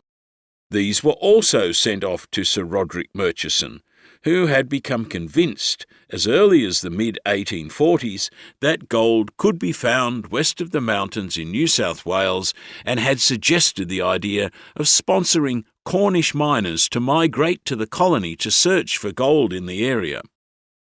Ironically, there were already Cornishmen there who would have a part to play in the events that were to follow. So, who knew there was gold to be found west of the Great Divide before 1851? Well, various governors certainly knew. Charles Fitzroy, the incumbent at the time, knew, as did his predecessor George Gipps. It is more than likely that Richard Burke, Ralph Darling and Thomas Brisbane also knew, because James McBrien, the colony's assistant surveyor, knew in 1823, which meant that John Oxley, the Surveyor-General at the time, must have known too. Landowners like Thomas Isley, William Lane and Henry Perrier knew. Explorers and fossickers like Strzelecki, the Reverend Clark, and William Tipple Smith knew. Shepherds like Yorkie MacDonald, Delaney and McGregor around Wellington, Orange and Bathurst knew. Lots of locals in those areas knew, and that's probably how Hargraves' Australian friends in California, Simpson Davison and Enoch Rudder, knew. And they told Hargraves what they knew. Anyone who looked in Cohen's jewellery shop window in George Street knew. Colonial Secretary Edward Dees Thompson certainly knew, as did famed British geologist Sir Roderick Murchison and the British Secretary of State Earl Grey. You might be tempted to ask, who didn't know? Gold fever. So how did a man like Edward Hargraves, a man whose knowledge of geology and mining was very limited and all second-hand, as was his knowledge of the discoveries made over the previous decades just west of the mountains, manage to claim the reward and the fame for discovering gold in Australia? It's a very good question. The answer is a little complex. As soon as Hargraves disembarked on the 17th of January 1851, he began lobbying the colonial administration for government funding to finance a gold prospecting expedition across the mountains. Not only did he want the reward from the colonial government for finding the gold, he wanted the colonial government to pay him to find it. Ever the optimist, Hargraves had boasted, "There is as much gold in the country I'm going to as there is in California, and Her Most Gracious Majesty the Queen, God bless her, will appoint me one of her gold commissioners." The response from the Fitzroy administration to Hargraves' request for funding was a resounding no. The newly appointed Inspector General of Police, William Spain, called the concept a wild and unprofitable undertaking. Hargraves later reflected on the whole exercise of seeking government assistance by saying, "One and all, however, derided me, and treated my views and opinions as those of a madman." Not everyone thought him mad, however, and he did have friends in Sydney. Always adept at using others, especially friends, to gain his own ends, Hargraves raised enough money for a one-man expedition. Chief contributor was an old friend, William Northwood, who threw in £100. Equipped with a horse and supplies and an invitation to visit Thomas Isley at Carcoar, and without bothering to visit his family at Gosford, Hargreaves wasted no time in crossing the Blue Mountains. He kept going past Bathurst and met Isley near Blaney. Hargreaves had decided to start his quest by following up information he had gleaned about the Shepherd McGregor's finds near Wellington. He told Isley his plan, and the two men discussed possibilities. As Hargreaves seemed in a great hurry to achieve his goal, Isley suggested that he head straight to Lister's Inn at the small settlement of Guyong, 8 miles, 13 kilometres to the north of Blaney, rather than staying with Isley at Carcoar. This was an attractive option for Hargreaves for several reasons, but unfortunately he got lost for several days and didn't manage to reach the hotel until the 10th of February. One reason Hargreaves was happy to head north and stay at Guyong was that it put him much closer to Lewis Ponds, or Yorkie's Corner, as it was known locally, and he knew gold had been found there in the past. The main reason he liked the plan, however, was that it put him back in contact with some old friends who were sure to come in useful. Based on Isley's description of the pub at Guyong, Hargreaves thought he might find a welcome there.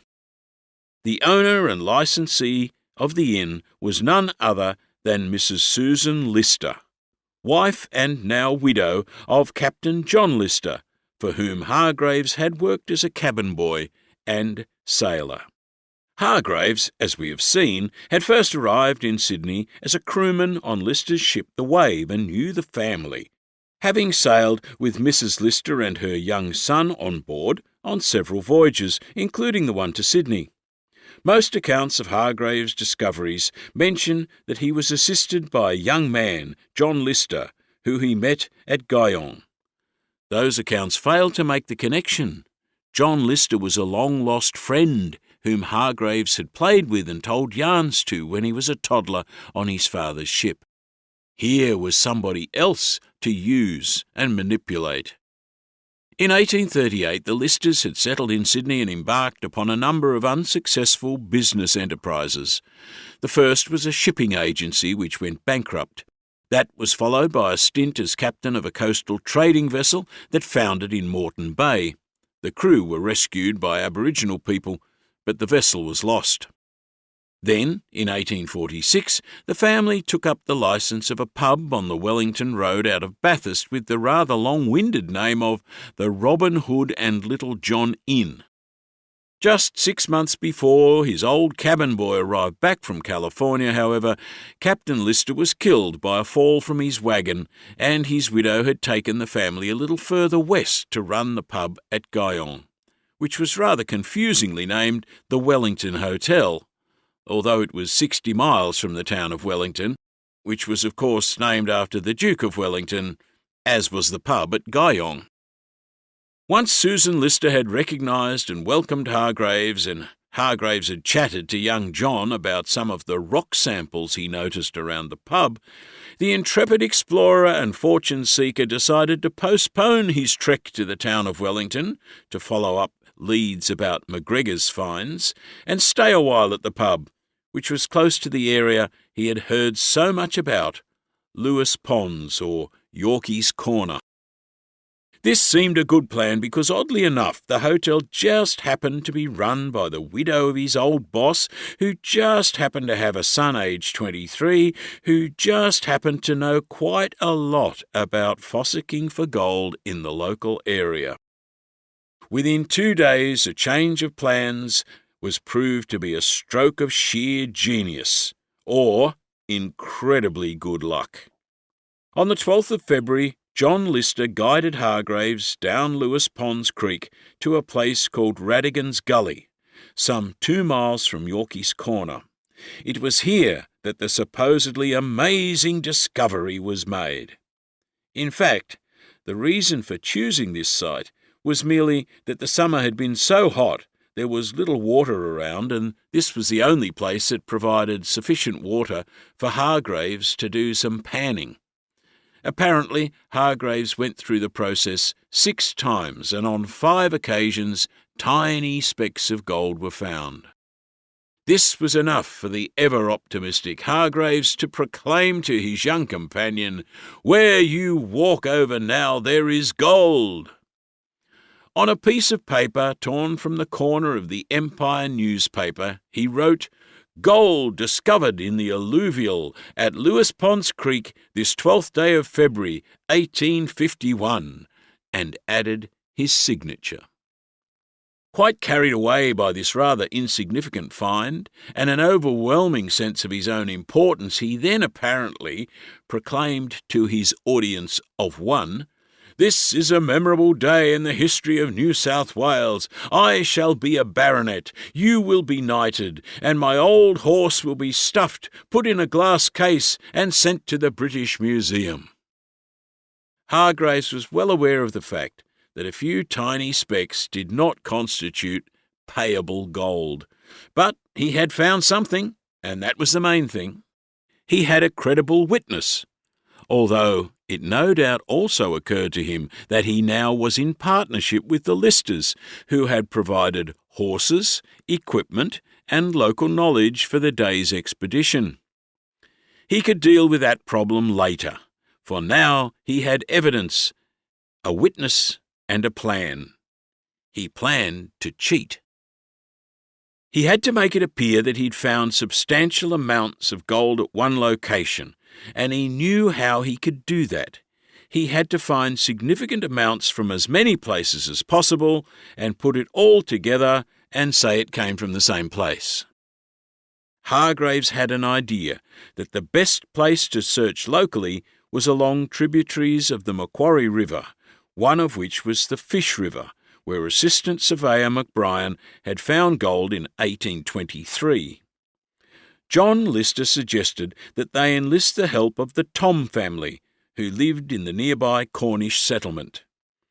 James Thom joined the prospecting team, and Hargreaves headed north to try his luck in some creeks around the township of Wellington, as he had originally planned. None of the Fossicers had any luck, but on his return, Hargreaves showed James's brother William Thom, a carpenter, how to construct a California-style cradle to speed up the process of washing earth to find alluvial gold. William built the cradle in the front room of the family home, and Hargreaves demonstrated how to use it. Then the 4 men made a verbal pact that no one would say a word until they could produce convincing evidence of a find that produced 1 pound's worth of gold a day. They also agreed that any profits would be shared equally. Sadly, none of the agreements were made in writing. Hargreaves and John Lister then went east and panned along the Fish and Campbell rivers unsuccessfully. Lister then returned home, and Hargreaves made his way back to Sydney, leaving the other 3 to search and cradle the local creeks while he supposedly set off for Moreton Bay in Queensland to try his luck there.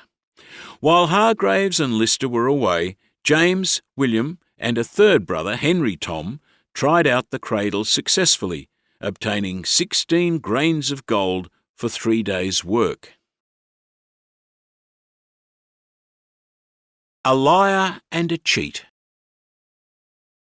Back in Sydney, Hargreaves immediately broke the solemn promise he had made to Lister and the Thom brothers and visited Colonial Secretary Edward Dease Thompson, asking for £500 as an advance on the reward and claiming to have found payable gold. He was asked to put his request in writing, which he did, neglecting to mention his 3 partners.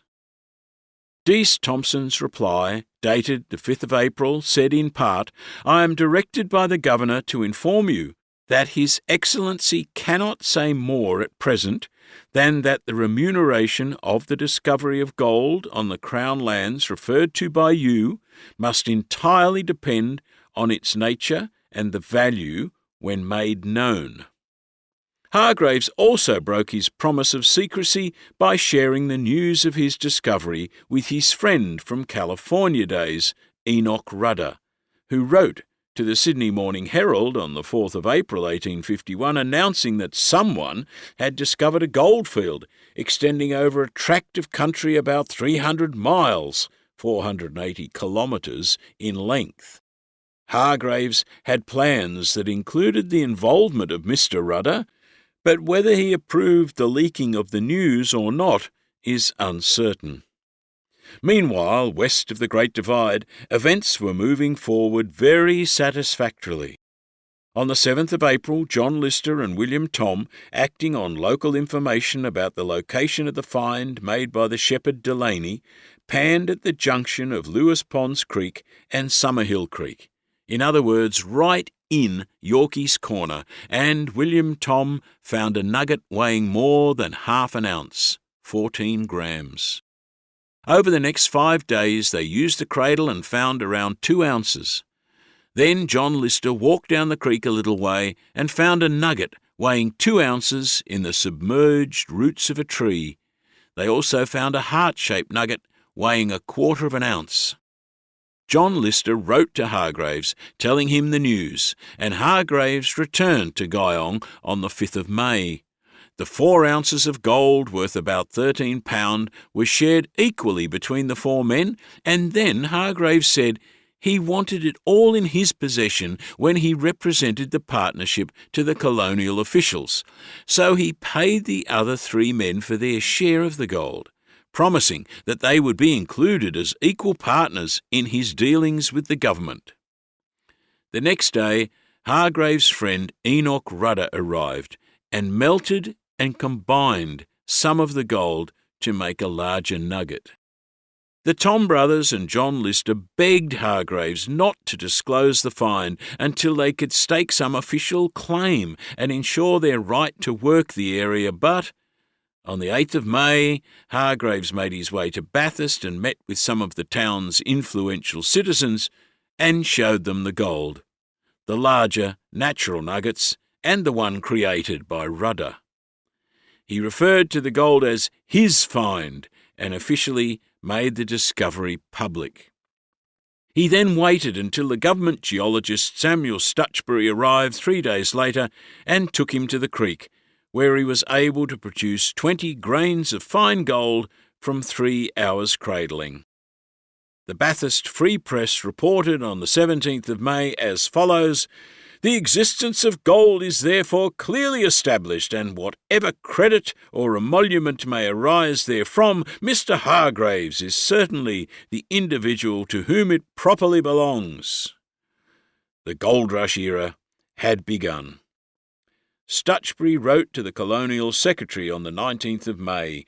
Gold had been obtained in considerable quantity. The number of persons at work and about the diggings, that is, occupying about 1 mile of the creek, cannot be less than 400, and of all classes. I fear, unless something is done very quickly, that much confusion will arise in consequence of people setting up claims. Hargreaves was awarded £10,000. Appointed as a special commissioner of Crown lands and given the use of a covered wagon, 2 horses and 2 policemen.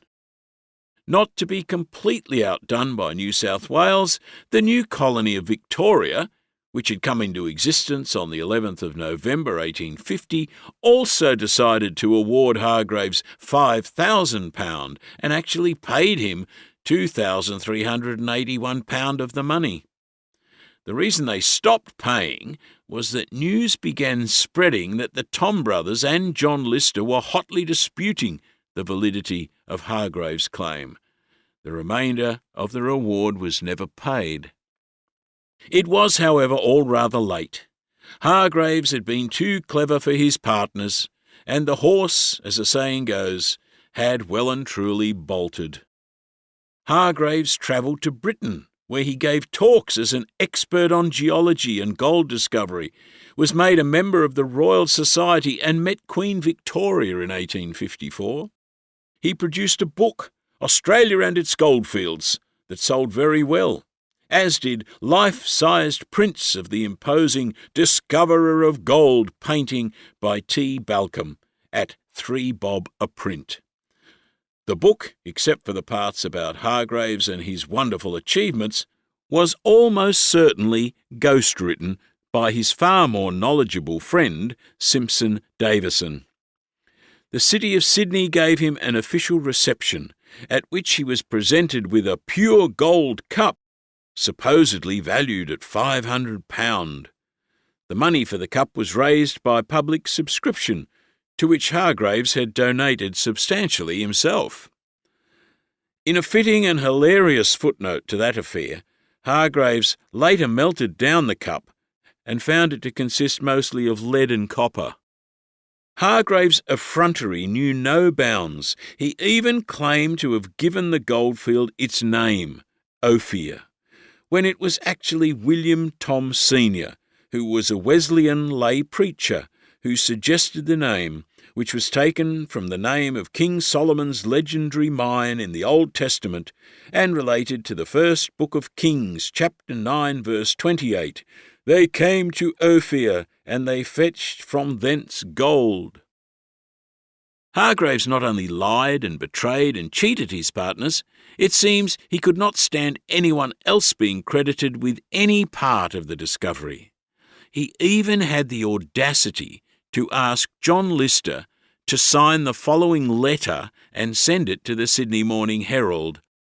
Gentlemen, a report having been spread abroad by some malicious person, who evidently is jealous of Mr. Hargreaves' great discovery, to the effect that I was the party who made it and communicated it to him, I beg leave most unreservedly to contradict this false report, although having been upward of 2 years searching for it at one time with 2 geologists and mineralogists who told me there were indications but could not find the gold, Mr. Hargreaves, during his explorations, called on me as an old friend of my late respected father, and in course of conversation he told me this was gold country, and if I could keep a secret, he would combine with me. This I agreed to. He was as good as his word, and scarcely ever made a failure. Where he said gold was to be found, he found it. I neither understand geology or mineralogy, but I was convinced my friend Mr. Hargreaves knows where and how to find gold, and all honour and reward in the late discovery belong to him alone. Indeed, few men would have done what he has, intersecting the country with blacks, sometimes alone, sometimes with my friend Mr. James Thom, and during his explorations, had rain set in, from the imperfect manner in which he was equipped, starvation and death must have been the result. Trusting you will give this publicity in the columns of your valuable journal. I am, gentlemen, your most obedient servant, John Hardman Lister. P.S. I've also heard it reported that Mr. Hargreaves had not acted fairly towards me. I beg most distinctly to state that in all transactions with that gentleman he has acted strictly honourable with me and friends in the secret of the great discovery. Mr. Hargreaves is now no longer connected with me or my party at Ophir, and wherever he may go he has my best wishes, and I believe of all who have known him in the district of Bathurst. Naturally, John Lister not only refused to sign the letter, he openly refuted the claims it made and sent it on to the Bathurst Free Press with the following reply. I could not subscribe my name to the untruths it contained.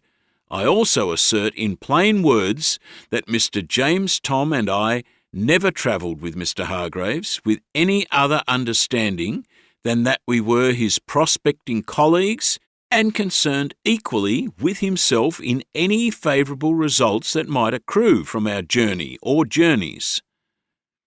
I find it puzzling that a man as cunning and manipulative as Hargreaves could be so deluded about his own wickedness and besotted with his own sense of importance that he would think that a man he had betrayed and cheated would help him to establish himself in the position he had cheated the other man to gain. It took 40 years for the other partners in the discovery to gain any real justice, but it was too little too late. William Thom had, on their behalf, written to the Colonial Secretary in June 1851, but all Dease Thompson could say was that Mr. Hargreaves had made no mention of any partners at any stage in his communications with the government. They wrote again in December directly to Governor Fitzroy. Both letters were published in the Bathurst Free Press in January 1853, together with an article that made certain accusations. Finally, a government select committee, chaired by the Colonial Secretary, addressed the claims during June and July 1853. Hargraves gave evidence, as did the other partners, but by this time Edward Hargraves was acknowledged as a hero of almost legendary status in the colony, and Dees Thompson was very sympathetic to his version of events. Nevertheless, John Lister, William Tom, and James Tom were awarded a £1,000 reward to be shared between them for having played a part in Hargraves' discovery of payable gold. Simpson Davison and Enoch Rudder, who had played a part in the deception regarding the amount of gold found, were also forgotten in Hargraves' version of events and did not remain his friends for long. Both published their own accounts of their adventures in California, in which they claimed that Hargraves' specious claim that he recognised the similarity in terrain and geology between California and the district around the Ophir goldfield, and that he knew there was gold there, was in fact based on their knowledge of geology, their knowledge of both areas, and their observations, which they had discussed with Hargraves while in California.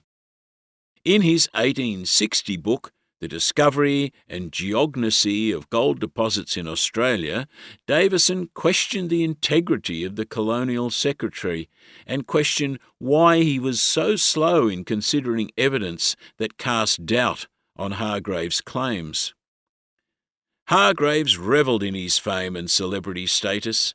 Some 20 miles from East Gosford he built a grand house that was partly a replica of Stoke Cottage, where he was born. When he was staying at the house, which he called Noraville, rather than his other residence at Forest Lodge in Sydney, he flew a flag to indicate that he was in residence, like a member of the royal family. His travels and lavish lifestyle saw him practically broke in less than 10 years, so he used his Masonic connections to attempt to get the remainder of the Victorian reward and to lobby the New South Wales Parliament to pay him an annuity, and was finally granted £250 a year in 1877. Invited by the Western Australian Government in 1862 to advise them on finding gold in that colony, he explored and confidently reported that gold would never be found there. Between 1892 and 2012, more than 10,000 tonnes of gold were mined in Western Australia, which still produces 70% of Australia's gold each year. The controversy about Hargraves' claim never went away, and finally, in August 1890, a second select committee was appointed to again investigate the affair. John Lister and the Tom brothers were now old men, and John Lister died from influenza on the day he was to give evidence. His son, daughter and sister all died of the same disease within the following week. Lister's other sister, Mrs. Bates, said in her evidence that the gold her brother and Hargraves found in 1851 consisted of 3 specks, and they were so small I could not see them distinctly with the naked eye. The gold found between the 7th and 12th of April by John Lister and William Tom, on the other hand, amounted to more than 4 ounces. In December 1890, the second select committee into the claims made by Lister and the Tom brothers announced that they were undoubtedly the first discoverers of payable gold in Australia, and that, given the substantial improvement in trade in the colony their discovery had brought about, the petitioners had not been adequately rewarded. While their claims were finally justified, the New South Wales Parliament did not give assent to the committee's finding, and no additional reward was paid. A memorial column unveiled at the Ophir goldfield by the Minister for Mines in 1923 states that those responsible for the discovery of payable gold in Australia were Edward Hammond Hargraves, John Hardman, Australia Lister, James Thom, and William Thom. Hargraves died at Forest Lodge in Sydney on the 29th of October 1891 of pneumonia. Although he had received more than £12,000 in rewards and an annuity of £250 yearly, he left an estate of just £370. Even in death, he was a subject of publicity-seeking sensationalism, with a story being circulated that he had died in a riding accident. The Thom brothers made some money exhibiting the original California-style cradle and the heart-shaped nugget at agricultural shows for a time. The heart-shaped nugget is now owned by the Orange Historical Society. As late as 1924, the younger sister of the Thom brothers, Selina Webb, who had been a witness to many of the events and conversations as a 15-year-old girl, was still writing to the press telling their side of the story. In the meantime, millions of little Australians learned that Edward Hargraves discovered gold in Australia. It was all so much simpler in primary school. Part 6. The Myth of Ned Kelly's Republic and Rebel Heritage. "Consider your verdict," the King said to the jury. "Not yet, not yet," the Rabbit hastily interrupted. "There's a great deal to come before that." Alice's Adventures in Wonderland, Lewis Carroll, 1865. When the truth is less welcome than fiction. It is a furphy that Ned Kelly had an Irish rebel heritage or any notion of leading an uprising to form a republic in northeast Victoria. Attempting to unearth the truth about the Kelly gang is a risky business. It's much easier to repeat and promote the myths, as most biographers have done in recent times, or to create new myths by fictionalising the story even further, as writers like Peter Carey and Peter Fitzsimons and artist Sidney Nolan have done, with great success. I think the fact that the world's first multi-reel feature film, The Story of the Kelly Gang, which premiered at the Athenaeum Theatre in Melbourne on Boxing Day 1906, has a lot to do with it. The first time most Australians became aware of the story was through the powerful new medium of the cinema, and it was a fictional account.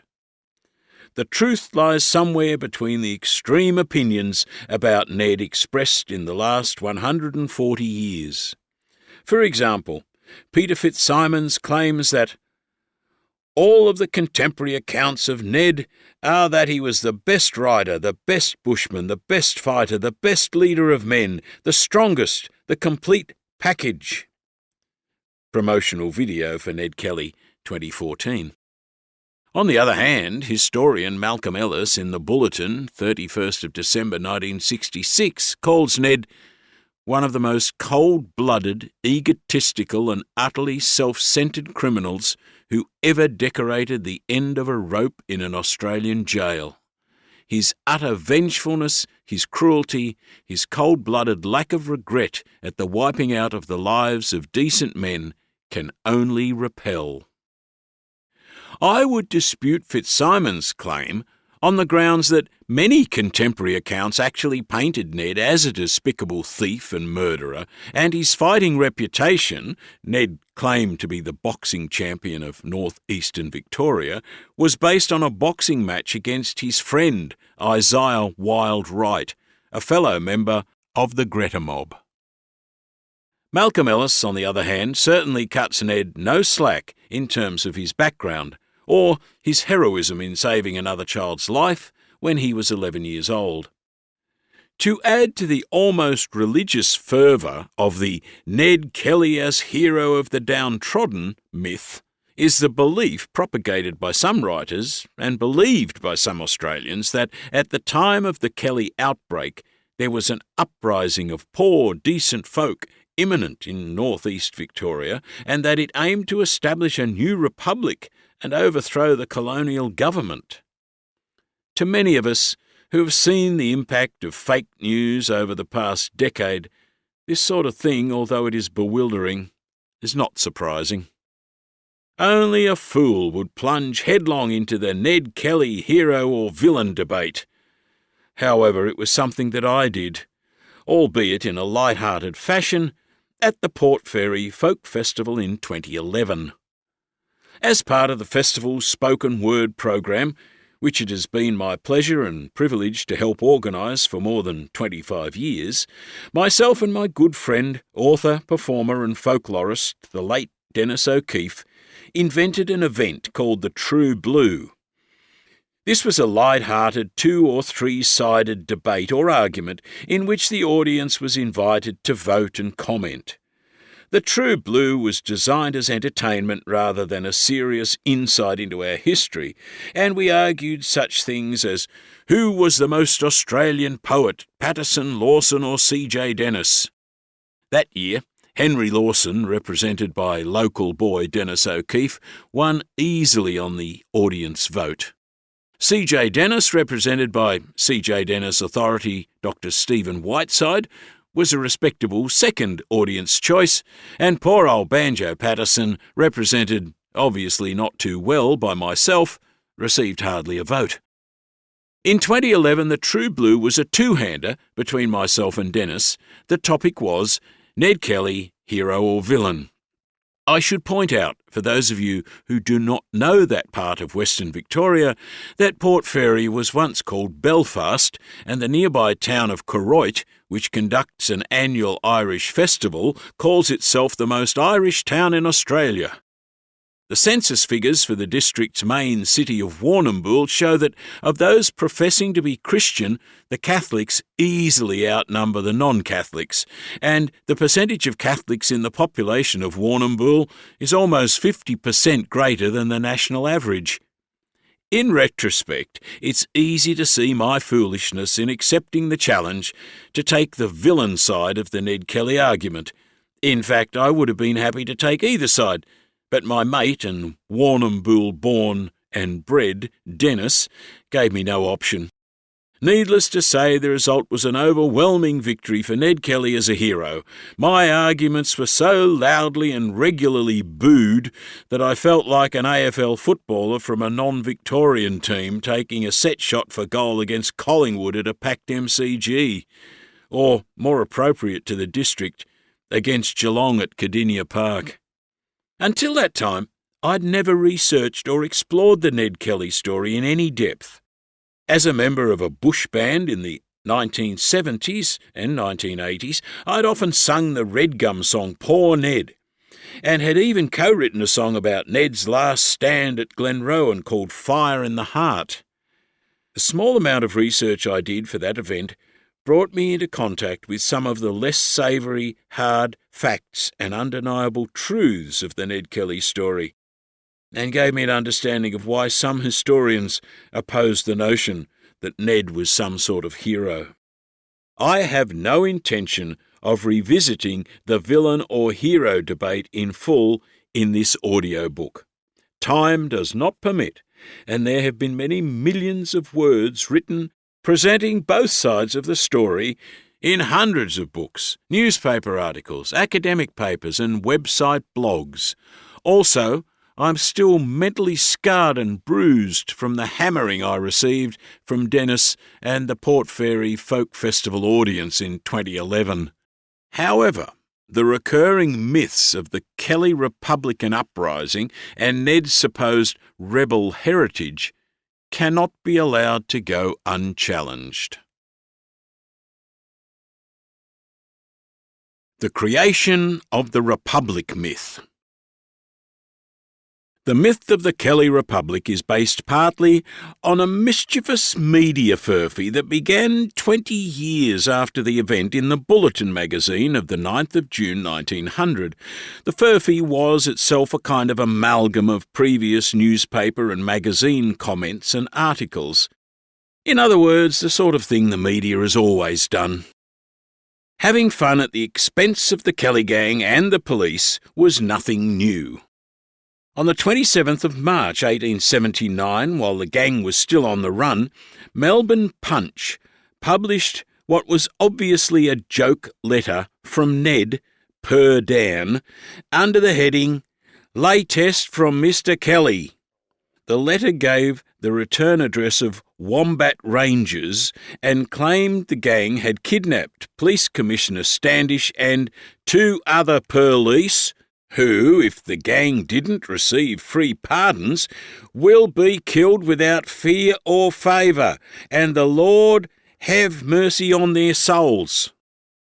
The postscript to the letter reads, "Ain't this a prime game, old Punchy? The government daren't let 'em be killed in cold blood, and there is no alternative but to give us all a pardon and let us clear out of the colony with our swag like gents. Dan says he'll go to Europe and do a grand tour. I shall make for Texas. Osses is plentiful thar. Hart is going to turn parson and preach agin bushrangin', and Byrne is a-goin' to join the police force in the old country."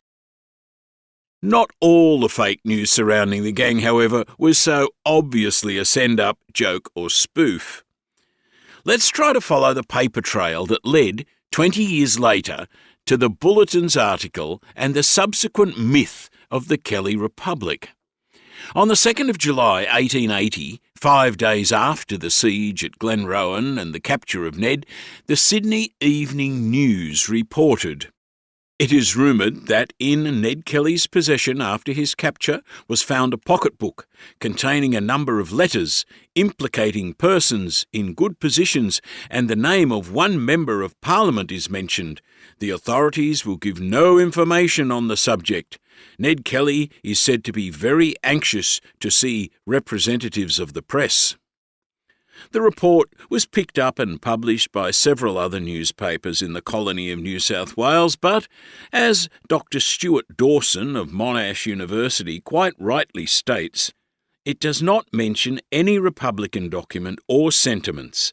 Given that Kelly made no political statements when he was interviewed at length by reporters shortly after his capture, it is likely, if the rumour was true, that the letters were rambling self-justifications like those he sent to parliamentarian Donald Campbell MLA after the Euroa bank robbery and tried to have printed at Jerilderie. 3 months before the siege, on the 8th of April 1880, the Ovens and Murray Advertiser ran an article on the failure of the reward offered by the colonies of New South Wales and Victoria to have any effect on finding the gang, and launched an outraged attack on the locals who remained silent through fear or tacit support. And then this hero Kelly, the monster, not only shot Kennedy through the heart, but, like the commonest thief, rifled his pockets and stripped the very rings from the fingers of his dead companions. It is almost impossible to conceive how such a butchery should be condoned, or such a miscreant forgiven. And yet he has not only sympathisers amongst the ignorant who would not touch the money placed on his head, but intelligent apologists who, it is true, may be influenced more by fear than favour. It is not in the least too much to say that 9 out of 10 bush hands and swagmen heartily applaud every act of the gang. 20 years later, the Bulletin apparently used these 2 newspaper references to help construct an item for the magazine's Aboriginalities page. Aboriginalities began as Bush Pars when the magazine came into existence in 1880. Patricia Rolfe, in her comprehensive history of the Bulletin, The Journalistic Javelin, 1979, describes bush pars as anecdotal paragraphs about life in the bush, mostly sent in by readers. Often paragraphs were added by staff writers to fill out the page. Often the page was omitted altogether due to lack of contributions. Rolfe tells us, In the first years, something called bush paas appeared and disappeared. Aboriginalities made its first appearance in the late 1880s, but it was clearly impossible to find enough material each week, so it came and went. On the 9th of July 1900, the Aboriginalities page included this paragraph or short pithy article. It was the only one without a contributor's name attached. If certain statements contained in reports by the Victorian Police Department anent the Kelly gang are to be believed, that crowd narrowly escaped making a political landmark in Australian history. These reports indicated the existence of such a widespread state of disaffection in northeastern Victoria owing to what was called the remand ring as applied to persons guilty of being Kelly sympathisers, that the Kellys had determined to take advantage of it for their own purposes. They had resolved, it was said, after having upset the special train containing the police from Melbourne, to make a cut across country from Glenrowan to Benalla, destroying bridges and telegraph lines en route, and there to have proclaimed north-eastern Victoria a republic with Benalla as the capital. This move was stopped by the failure of the effort to destroy the train, owing to a miscalculation of the time at which it was to arrive. But for this hitch, it is asserted, nothing could have averted the railway catastrophe as a prelude to the presidency of Edward Kelly Esquire, supported by 9 men out of every 10 in the disaffected district. The reference to the remand ring concerns the fact that 23 known Kelly sympathisers were arrested and held in remand for as long as 3 months while the gang was at large. The arrests began on the 3rd of January 1879, and the last of those arrested was released on the 22nd of April 1879. It is true that many people saw this as a serious breach of normal justice. The suspension of habeas corpus in Ireland in 1866, in order to prevent the Fenian uprising, was fresh in the minds of many in the Australian colonies in 1879, and still remembered in 1900. The Bulletin's concoction of 2 20-year-old newspaper references to make a Furphy to fill the Aboriginalities page was described as a bit of mischief by Kelly researcher and historian Doug Morrissey in his 2015 book Ned Kelly, A Lawless Life. It was, however, the sort of thing the Bulletin did regularly, and the items on the Aboriginalities page were never guaranteed, or indeed expected by readers, to be 100% true. The Kelly Republic in northeast Victoria Furphy reached its most accepted as history level 4 decades later, and the perpetrator was a well-known broadcaster and author of books of Australian folk tales and oddities, Bill Beattie.